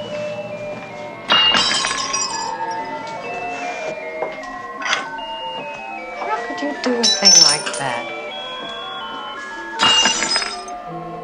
When I was just going to give you coffee.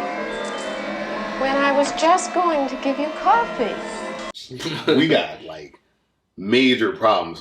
Bobby is very much in a way that Matthew Broderick actually was in the first one.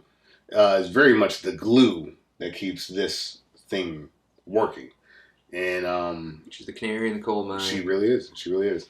I think by making her character so extreme, but in a good way, right? By making her so extreme, it gives us, like you said, that canary in the coal mine thing. That like, if that piece falls, it's like losing your queen in chess. If you lose that, you're like, hey, we might be in a lot of trouble. King's next. Yeah. And quite literally, that's what happens. That's what happens. So it's a fantastic character in that original film. And then we have Bette Midler in the remake. Yeah. You know, she's got the spunk for sure. She's like just like not dealing with the bullshit. Yeah. But I don't know. It's just something about her just isn't. I'll tell you what it is. She's splitting time. They rolled one character into two. Yeah. That's the problem. And Bette Midler has that like no nonsense, like kind of like New York attitude too. But like you got the backstory with her books. It's actually a lot less subtle. Like I didn't really notice that Bobby didn't keep a clean house in the first movie until they kind of said it, right? Like I barely noticed. I didn't. I didn't. Like, I literally didn't notice, but like when the Walter character says, you know, well, her house was a pigsty, basically. They literally make it a pigsty.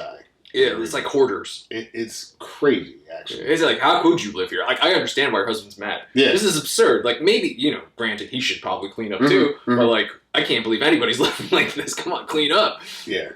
I just felt that like the Roger character, I guess, kind of like is the Carrie character in this, like, or whatever it is. Yeah. He kind of is, and it's kind of, you know, it's different. It's the one that's not Bobby or Joanna. Right, That's also like aware that something's weird is going on with all these women.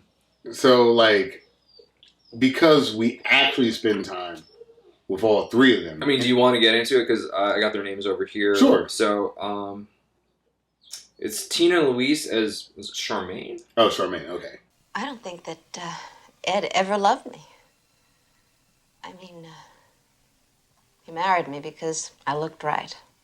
It made a big impression on the other TV executives for his wife to look like I look. And then Roger Bart as Roger. Yeah. Is she in there? You do, Roger. It's open. That's amazing. It's so sweet and so trusting. So like in the original, right? Like Tina Louise is Charmaine. Who's another very attractive woman. Ginger from Gilligan's Island. Hey, there you go. That doll. I didn't know that either. Yeah. I was like, oh, that makes sense. Like she's like the less extreme version of Bobby, right? Like they like to play tennis. And, you know, she thinks her husband's kind of a dork. You know, but she's just as independent though. Yeah, she is. She is. So like when her tennis court gets ripped up for a heated pool, it's a problem. You see, Ed hated tennis, but he never said a word.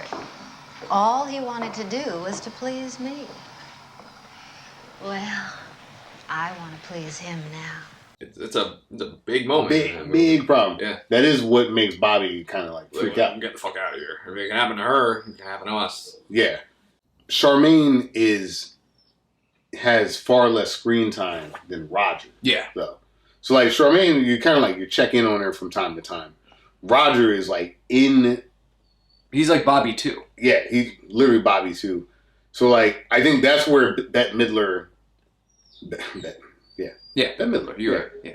Well, that sounds fake. That's why Bette Midler doesn't get the traction that Paula Prentice does. Because Roger's taking some of that. Correct. And I would say, actually, Roger feels more like Bobby than Bobby. Because he's like, you know, he's a zinger guy, you know? He's like, he's a real free spirit.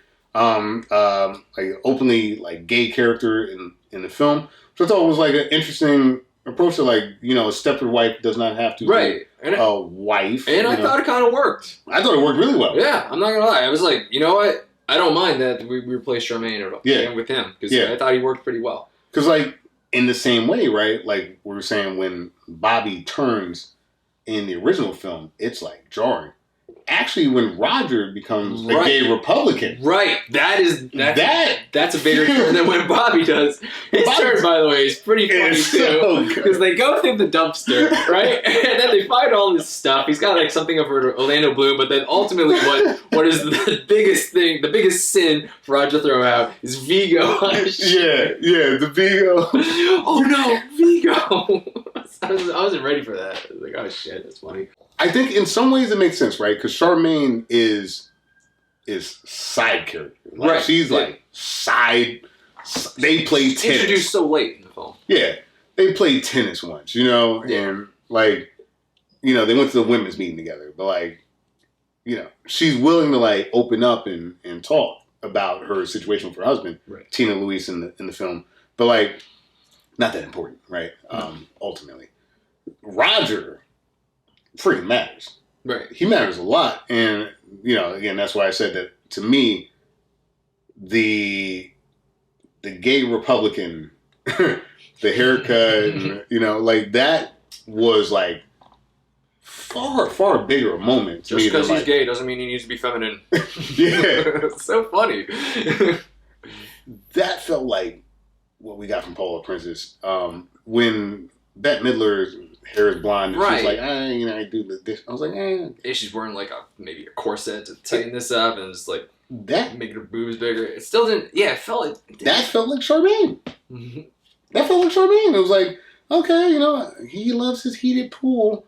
You know, like it didn't feel like it was a big turn, but it didn't feel like a big turn. Yeah, for some reason it absolutely didn't have the same impact. No. So I think if maybe that movie didn't come out in 2004, maybe it was more recent. I think, you know, where people are more accepting of like gay culture, I think perhaps Roger would have been Bobby. Yeah. You know, because Roger felt like Bobby.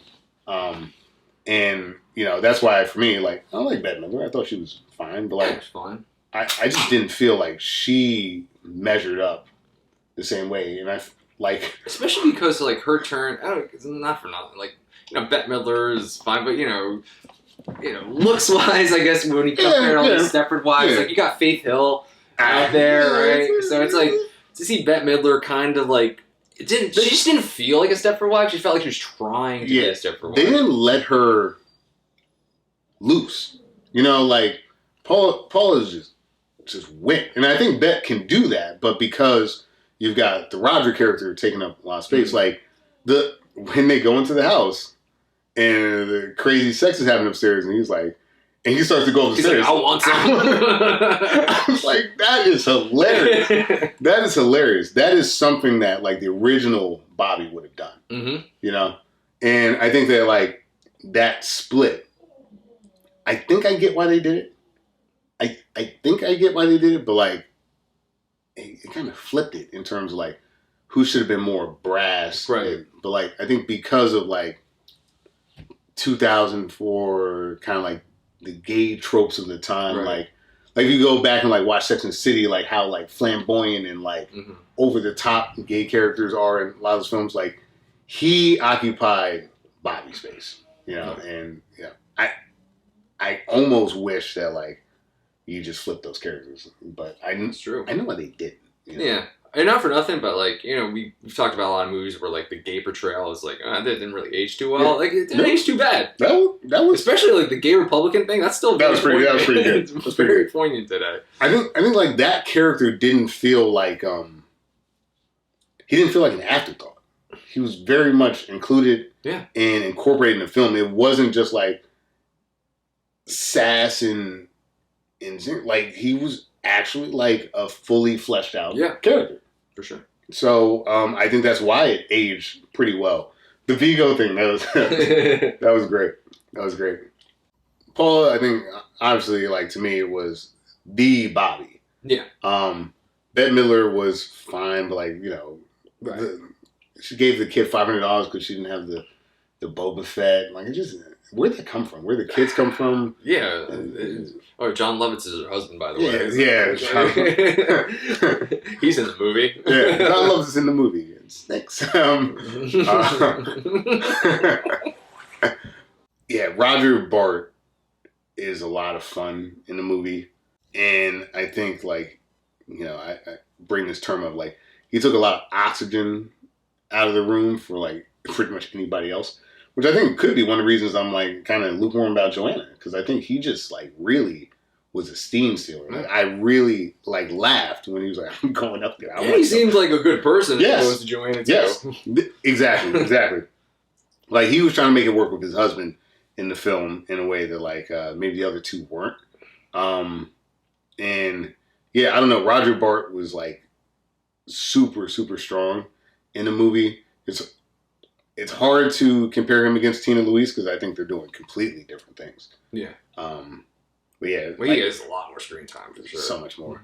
Like, yeah, Bette Midler's a great actor. Fine. Yeah. But I mean, when we... In a comedy. Ultimately, I think what works is the dynamic, and I just think the dynamic in the original film is just so much stronger. Yeah.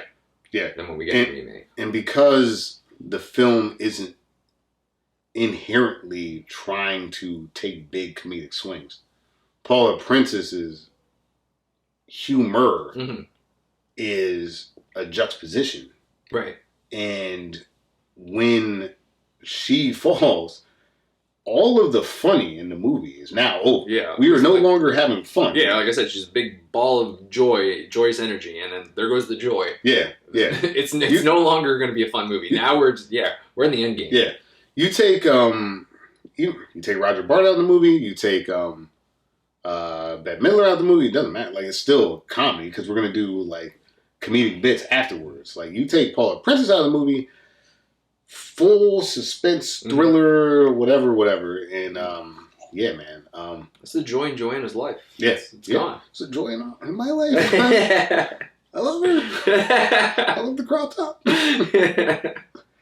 Yeah. So yeah, that was. It was interesting. It was good. Like you said, I do like the Roger character. I think that's a good. Great. I think it's a good character.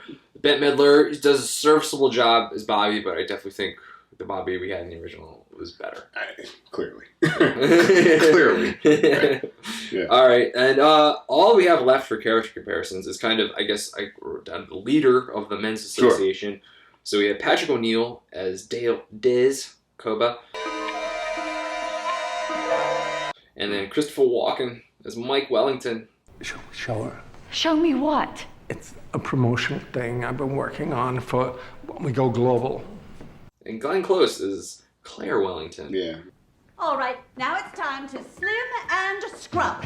Let's all be washing machines and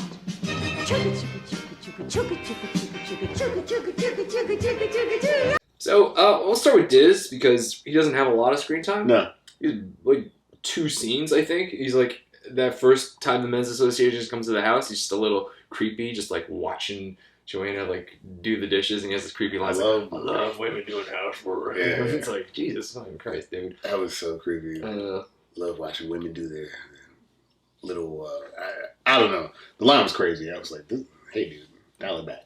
It was creepy, and then again, you know, talking about the tone of the movie, because it's a suspense, this kind of like, I don't know, almost like a mystery thriller, because you're trying to figure out what's happening. By giving him less screen time, you know, again, you're just like, as a viewer, you're just trying to like figure out what is this guy's role, because obviously he has a lot of pull, but we're not really seeing a lot of him. And then the only other time you really see him is at the end of the movie, when he just like unveils everything to Joanna. Yeah. So, you know, as little screen time as he has, he does a great job with it, because you know, like, oh, don't fuck with that guy. Don't be alone with that guy, because that guy is into some shit. And I don't want to be with that shit. Clearly in a leadership role, he clearly has underlying dark edge to him. And as silly as like Diz, because I worked at Disney, like in '75, I guess that mattered more with like the automatrons, or what are you, autonomous? Animatronics. Is that the word? Really good word. The automatons, they come down from. Just drink for that. That was a weird comment. My bad. Yeah, the animatronics. So like, for someone in 1975, I think that was like the height of like, that's where people experience robots. It's a small world, right? Yeah, it's a small world. Yeah, Pirates of the Caribbean, all that shit. Yeah. Versus like Mike Wellington, he's Microsoft, and which right. It didn't hit as hard, man. Like Diz. Well, again, it's the tone of the movies, right? Yeah. He has this ominous presence about him because we know so little about him, and then you have Christopher Walken, who's like pretty much plays Christopher Walken and everything, right? And then he's just I'm just kind of here, Walt, to help you out and help you with your wife. Yeah. And he's there, and then when you find out he's not even the guy, it's like he feels like Bane in Dark Knight Rises. It's like, you were just the second hand dude. Come on, man. That's true. This is bullshit. Because Diz is like running the show. Yeah. Why are you doing this? Because we can. Because we can. Holy shit! That's a good line. Because we can. Like I said, he's not on there that long, but man, he's on. Those two lay some fucking golden eggs. Those two scenes, and like he's got like the recording of her kids, and he hits the button. He's like, I'll take it from here. Yeah. He's gonna take it from here. He was so intimidating in this like kind of like, dapper kind of kept together guy. She had the weapon in hand. He just takes it. He's like, give me that. Like she didn't even fight him. She was like, yeah, let me show you. Man, come check out this room. You see this room? This is how it goes. And yeah, dude. Like I believe that guy pulled off this plan. Yes. This dude has something rattling around up there that was just dark and scary. Mr. fucking no nonsense. Straight to the point. All right, that dude draws a little pictures. That one records your voice. I'm the evil guy, dude. And look, man, runs a tight ship. That 4 months. You move into town within 4 months. Your wife's gonna be a robot. Don't fuck it up. We run on a tight schedule here in Stepford. Even if you fuck it up, when Walter gets beat down, he's like, "No, please, come on." I think the one line he said, "Well, you were the most interesting subject that we've had." Like he was talking about her because he's done it so many times. He was like, "But ultimately, I'm like, yeah, I knew you were gonna." Yeah. Ultimately, I've been doing this so long. It's inevitable. You're gonna be a robot. Nice fight though. He's fucking Thanos. He's fucking inevitable. Yeah. It was really like that end game was just so creepy. Him talking, her in the room that looks like her room. Right. Because we can. Jesus. And just as he's just on looking, the robot gets up with her fucking death wish with her see-through nightie. Yeah. Well, yeah. So it's not a terrible way to go. And you know what? That grocery store runs like it runs well. So, but that's just such a well written villain because he's in so little film. I'd say total time maybe 4 minutes, 4 or 5 minutes, 4 or 5 minutes, man. And he is so just ominous and just like evil. He's like, wow, holy shit! They did such a good job with him with little screen time. Even like so little screen time. Random shit like costume design, like this guy in the blazer with the white hair. Like he looks like a freaking creep, man. That line in the kitchen didn't help. Like little house, chores. I'm like, oh my god, bro. Yeah. Immediately. Get you off kilter in that scene, and then executes this insane plan to a T. And the other thing, the unspoken part of it, that black couple, they're next. They're next. Just got another one. So yeah, man, what a great villain. And to your point, in like no time at all, like 3 minutes of movie, this guy is just like. Yeah. And like you said it already, but like he executed his plan to a T. Flawless. He doesn't fuck up. Flawless. You know, and when a villain's good at being a villain by like doing their evil deeds, and then holy shit.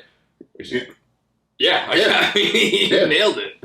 Yeah, I mean like little got rid of the dog.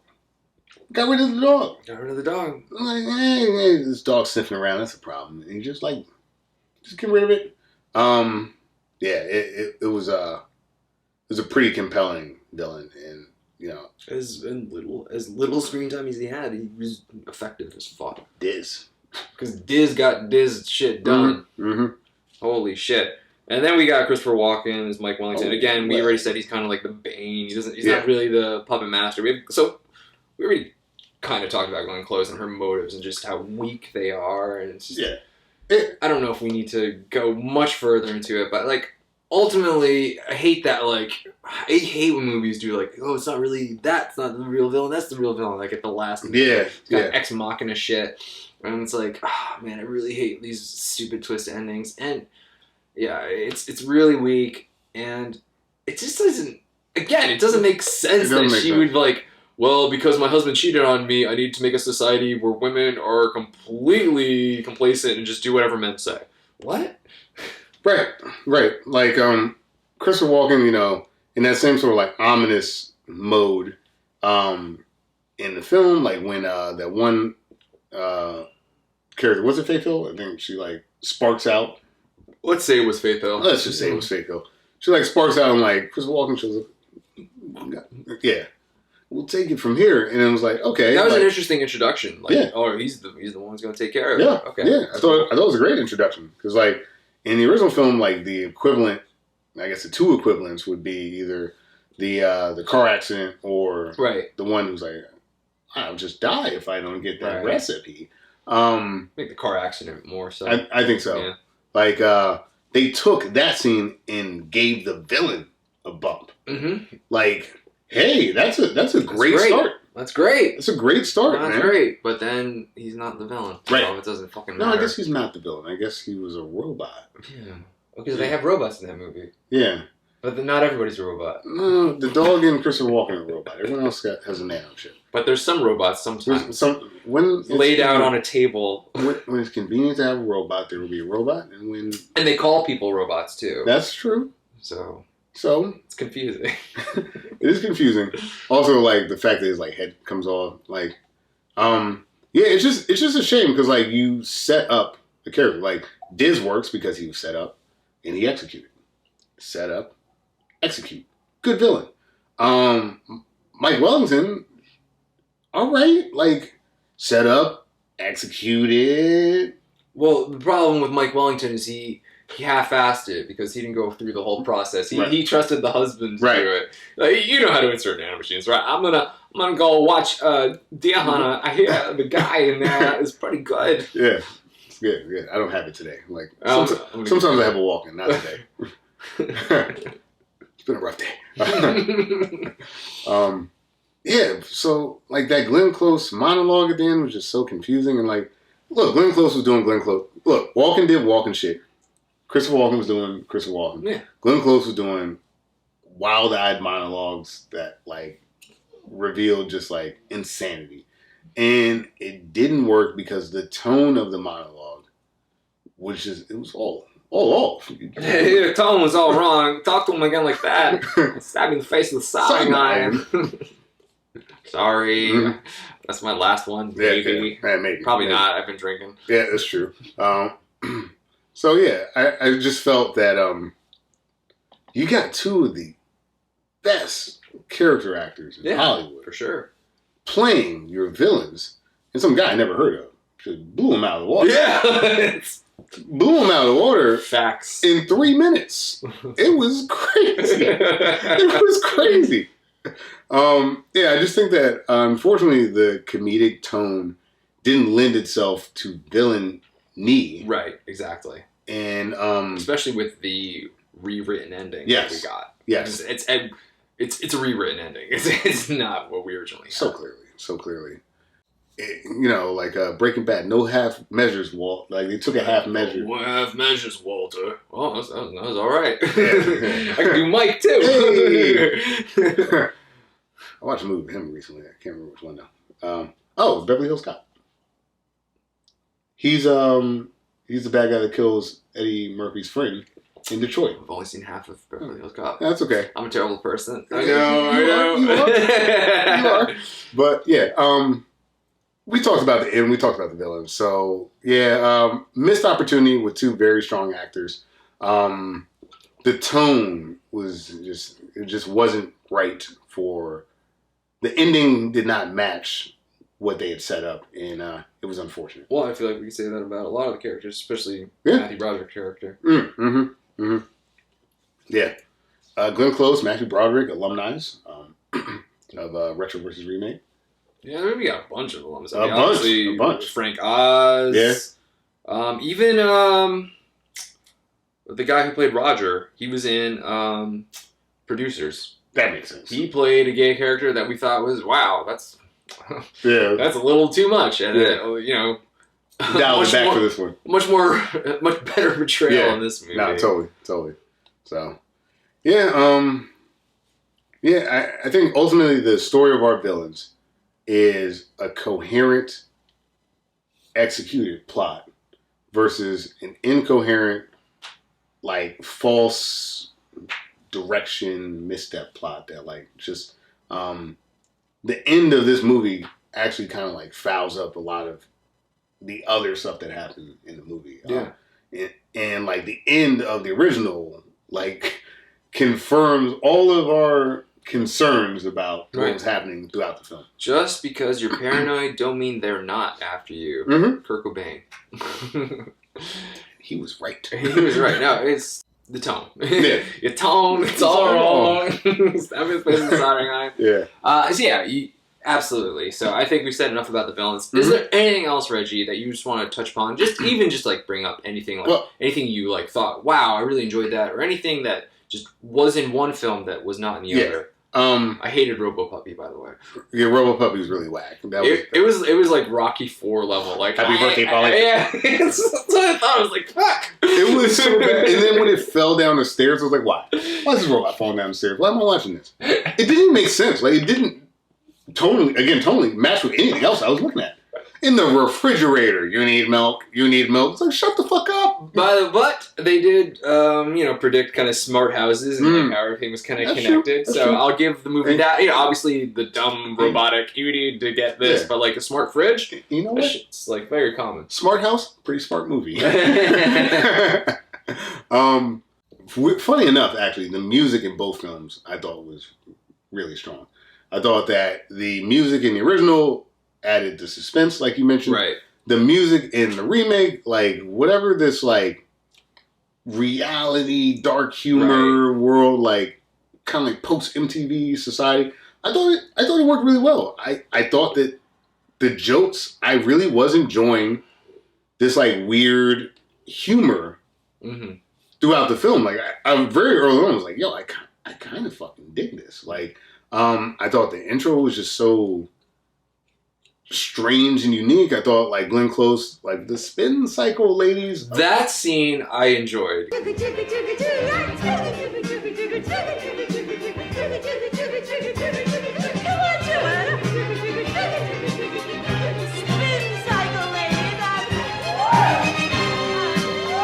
Because that was just so bizarre, and like to have that fucking like and whoosh, I don't know, it was just so fucking weird. Like I was like hypnotized in that scene. I couldn't look away. I think when they really leaned into the absurd, the movie was working really well. Minus the dog. Fuck the dog. But like if they would have had more scenes where like you got these two characters, well, three actually, Roger, Bart, Bette Midler, and Nicole Kidman. If you had these three characters who were just like knowing everything was off, but they were like participating in this weirdness. What they did a little bit because they sang the songs, and then Bette Midler was like the Rudolph, like, not singing. When they did the Christmas songs, that was a fun scene. Actually. Yeah, I think when this movie leaned into that, not surrealist, but like this absurdist dark humor. I think that's where the movie was strongest, and I think that is the tone of this film. And like, there is still like a quote unquote feminist message in like the absurdity of the roles that we're fitting in, and like you're taking this like round peg square hole. It's like these are modern women with like high-powered jobs and like a lot going on, and you're trying to fit them in the debutante ball. Like, it's absurd. And like when that was happening, I thought it was really effective. So I don't want to like completely discount. Like I thought the humor when it was really hidden, I thought it was really good. I thought it was like on the first half of the movie, it was like tonally, this is some shit I kind of want to watch, you know. And I think unfortunately the source material was just too heavy for what they were trying to do. Right. So to land it. Yeah. It was a little rough. Yeah, the landing was is hard to stick. We'll put it that way. Yeah. But like, yeah, I thought even still though, I thought the music worked for that film. Yeah. And I think just like that, like hyper visual film, I enjoyed a lot of the visuals there. The original movie I thought was just like super subtle, and the visuals were like the director kind of winking and nod, like, "Yo, these two chicks are kind of hot, aren't they?" three of them, you know. Actually, pretty much every woman in the movie, like when the Van Eaton woman came out, I was like, "Yo, there's a lot happening over there." There's a lot of like, yeah, was she getting groped? Yeah, dude. Jesus. So like that movie played a lot with the male gaze while telling a feminist story, which I think actually. Well, it makes sense because it's the men or the villains. So right. It's going to appeal to like what men want. Like, right. Oh, I'm just going to come up to her and just do whatever I want in the yard. Yeah. So it's exactly like what Diz wanted. It's that utopia, I guess he was creating. And like in the remake, the male gaze is absurd to the point where like characters are actually saying, "What the fuck is this?" You know. It was weird though, because like in the original, like, yeah, they're like glamored up, but like they're not all blonde. Like they're all fucking blonde in the remake. Yeah. It was just like nobody likes brunettes. Like the remake leaned into this like ideal woman. I don't know. It was like a uniform. Like in the original, there were different flavors of like exactly women. You know, like Tina Louise is nothing like Paula Prentice. Paula Prentice isn't like Catherine. You know, like. Like I mentioned, I don't know the actor, but like the Van Eaton, I was like, I was digging the short hair and all that stuff. I thought that like everyone kind of had their own look, and they were fitting whatever their husband's ideal was. Right. Versus like the remake where it's like this is the uniform for a woman, and I thought that was a little off. Yeah. Did everyone need to be blonde? Yeah. No, not at all. No. Because like now Bette Midler, who wasn't blonde, now she's blonde. Nicole Kidman, now she's blonde. Like, are we saying that that's the only way to be a Stepford? Maybe we are, but like, I don't think it was the right move. It just feels a little lazy. Mm-hmm. A little bit. Like this is all men wanted is the blonde hair, big boobed. Yeah, it's just it should have just. I like that idea. Like it should just appeal to whatever the husband's ideal. Right. That's what I felt about the original. Yeah. I felt that there were different things that people were interested in. But, you know, it's a 2004 movie, you know, you gotta think like this is around the time where like the Jenna Jamesons were like hot in the streets and stuff like that. And it's just like, they were like bigger boobs and blonde hair. And it's like, that's not necessarily what everyone's going for. Yeah. Baywatch was already canceled by then. Yeah, it was. It was. So, yeah, it just, you know, again, I wanted to say that, like, I thought that the music and humor was effective in the remake. There were just some issues with setup and endings. All right, so let's go to verdict time. I'm going to start with you, Reggie. Reggie! You know? Did this remake of Stepford Wives 2004 exist? You know, funny enough, I came in here actually kind of like lukewarm, like almost like positive on the film, right? Like I thought that, you know, I think why I just had that diatribe just now was like, I did think the music was good. I thought the visuals were really good. I thought the humor, when it was really like leaning into that absurd, and again, almost like uncanny valley of like, that's not too far off of what we watch on reality TV. Right. That's not too far off of like what people would do. Like a lot of the Connecticut jokes I thought worked. I think that it was a modernized take. And I appreciated the fact that like they put a 2004 lens on this story.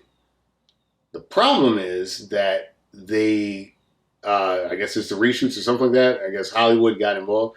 They didn't tell the story. Like most of it, but like the end of the movie, I would imagine that if Ira Levine was like critiquing the film, he would say, absolutely not. Like, this is not what this is about at all. To have Glenn Close make,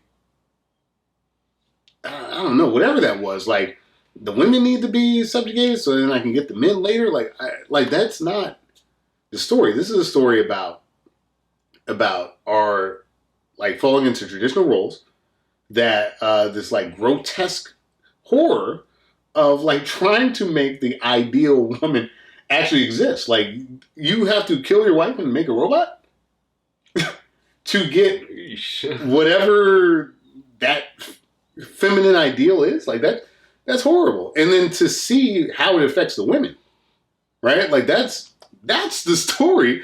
Look at this descent into just despair that happens because one by one they're getting picked off and changed. And, you know, I think the movie also succeeds, the original, in ways where, like, what happens to them? They're disposable. It's insane, man. I thought that the original told such a dark and interesting story. I've never read the book, but I imagine that it's probably pretty close to the source material. And I thought that they, like, really just made suburban mundane shit scary. This remake just went hyper 2000s. And look, it makes sense. Look, you were alive during the 2000s. we were listening to Flow Rider. It was a weird time, man. I just think that, like, they had a good start. They took on their own approach. Didn't know how to finish that story. However it happened. So yeah, I came in thinking that I could recommend this movie. But I have to say that, like, the remake shouldn't exist because it's not the Stepford Wives. It's something else. It's interesting. It's got a lot of the same flavor, but, like, it's not the right story. And if you got the first half of the movie throughout the movie, I would be recommending it. No question. But, like, the second half of the movie is just so slapped together that I can't really say that the remake should exist. Worth a watch, but it shouldn't exist. Fair enough. So when I was trying to come up with my decision, because I too enjoyed elements of the remake, there was a lot of good stuff there, and I did actually appreciate the tonal shift. I was like, well, this is interesting because we're taking something and making a completely different genre, and, you know, I can appreciate that. But at the end of the day, I was like, well, am I going to recommend this? Like, would I recommend to anybody? Like, should I watch the remake of Stepford Wives? Is it worth for me to watch? And ultimately, my decision is my answer to that question. And the answer is no. I wouldn't recommend people watch the Stepford Wives remake because, like you said, it just lost the essence of what is the Stepford Wives. It is this horrific kind of patriarchal society where we're just going to replace all the women. We're going to kill them and just make them these versions of what men think. And, you know, it's horrifying. You know, and because we can. That kind of, like, holy shit, man. Like, that's some scary shit. And, you know, you don't get that because we can in the remake at all. Especially with the way it ended. And, you know, I was so surprised by the original film. Like I said, I had watched the remake before. And I was expecting a black comedy. And I was just, wow, this original is really fucking good. I couldn't believe how good it was. Like I said, I got Rosemary's Baby vibes from it. I just love that whole, like, everybody's in on it except for our protagonist. And it's just, I think it took a lot of risks. And I feel like while the remake, I feel like at the time, you know, putting the gay character in, I feel like 2004, I think that was pretty bold too. But to not stick with the landing with the ending, you know, to not take that risk. Having the source material, we're like, let's go. Let's make Matthew Broderick evil. Yep. Let's have him have that turn. And let's just put out this, like, ominous thing. Like, yeah, this could happen. And fuck, that kind of sucks. But instead, They, the producers got in, the studios got in and said, no, let's do a happy ending over there. And it totally weakens it. And not for nothing, but like Joanna's, I just don't like her. I just really didn't like her. So while there were things I enjoyed, I wouldn't recommend this movie to anybody. So I don't think the remake should exist. Yeah. The original is so strong. Yeah.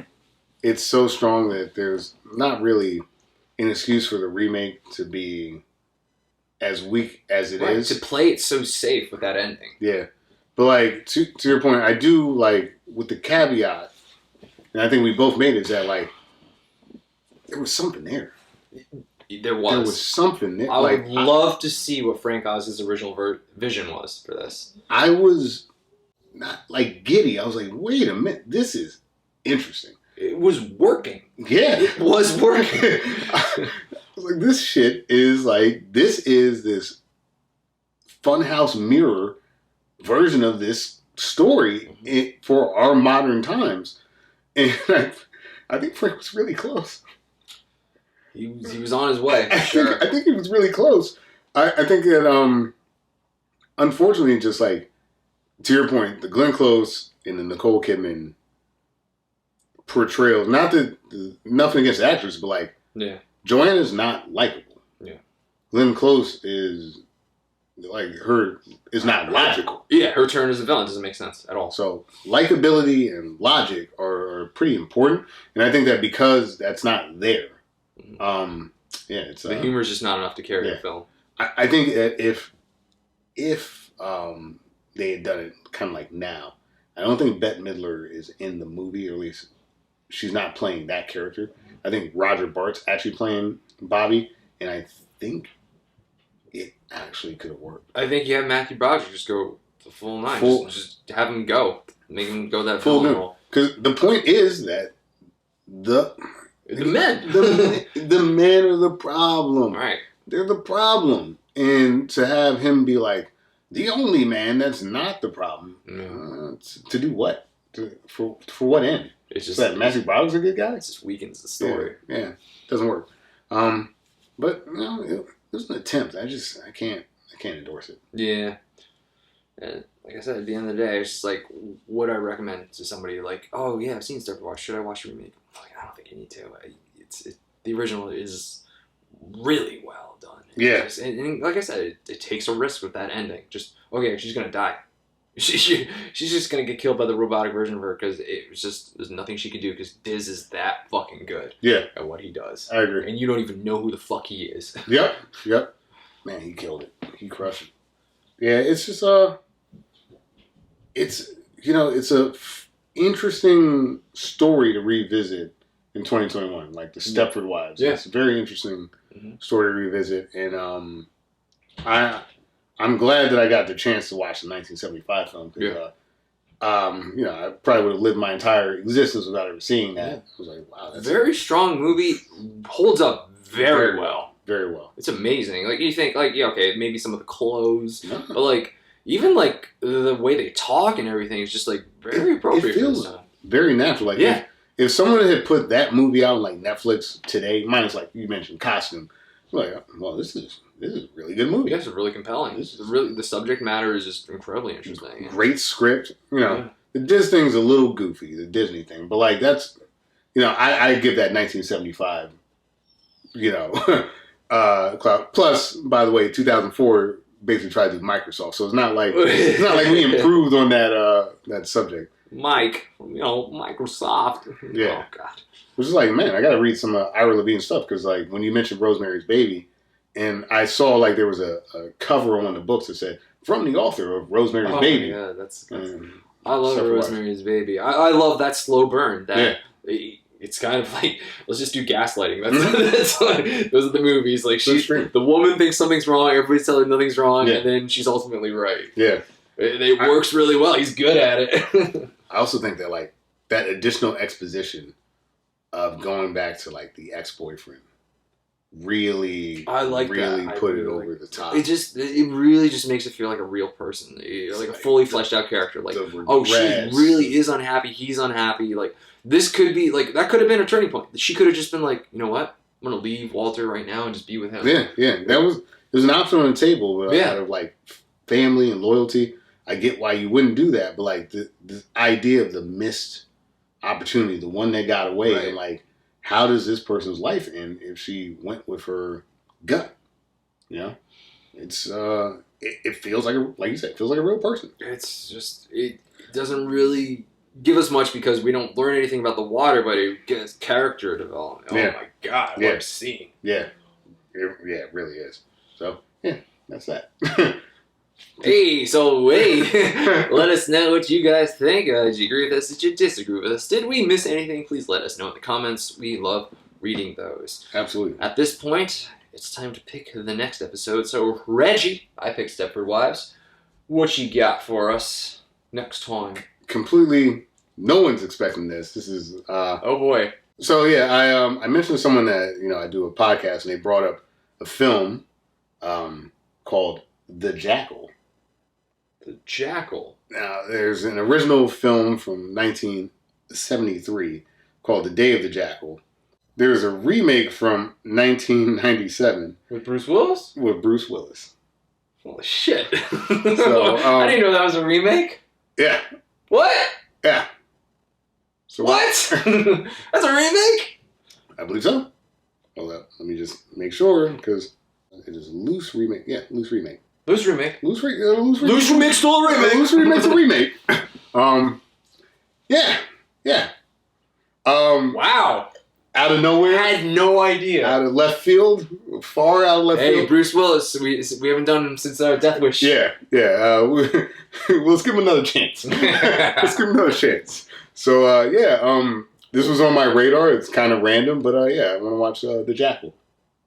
Cool. Definitely looking forward to that. Anyway, but The Jackal, that's really cool. I'm looking forward to that. Revisiting some Bruce Willis. I have no idea who's in the original. Bruce Willie? Bruce Willie? All right, well, that about does it for this episode. Thanks for watching. If you're watching on YouTube, please give us a like, subscribe, comment. We love those. If you're listening on iTunes, if you can give us a 5-star review or just any feedback, much appreciated there. Yep. So definitely check us out at Retro vs. Remake on Instagram, Twitter, Facebook, the show's on Spotify, YouTube, all the stuff you mentioned, anywhere you get podcasts. Love the feedback, love the support, and we're gonna keep this ship it going. And the next one's The Jackal. The Jackal. I'm Reggie Parker. And I'm Dan Bulick. This has been another episode of Retro vs. Remake. Because we can. Because we can. Shit. That's a good line.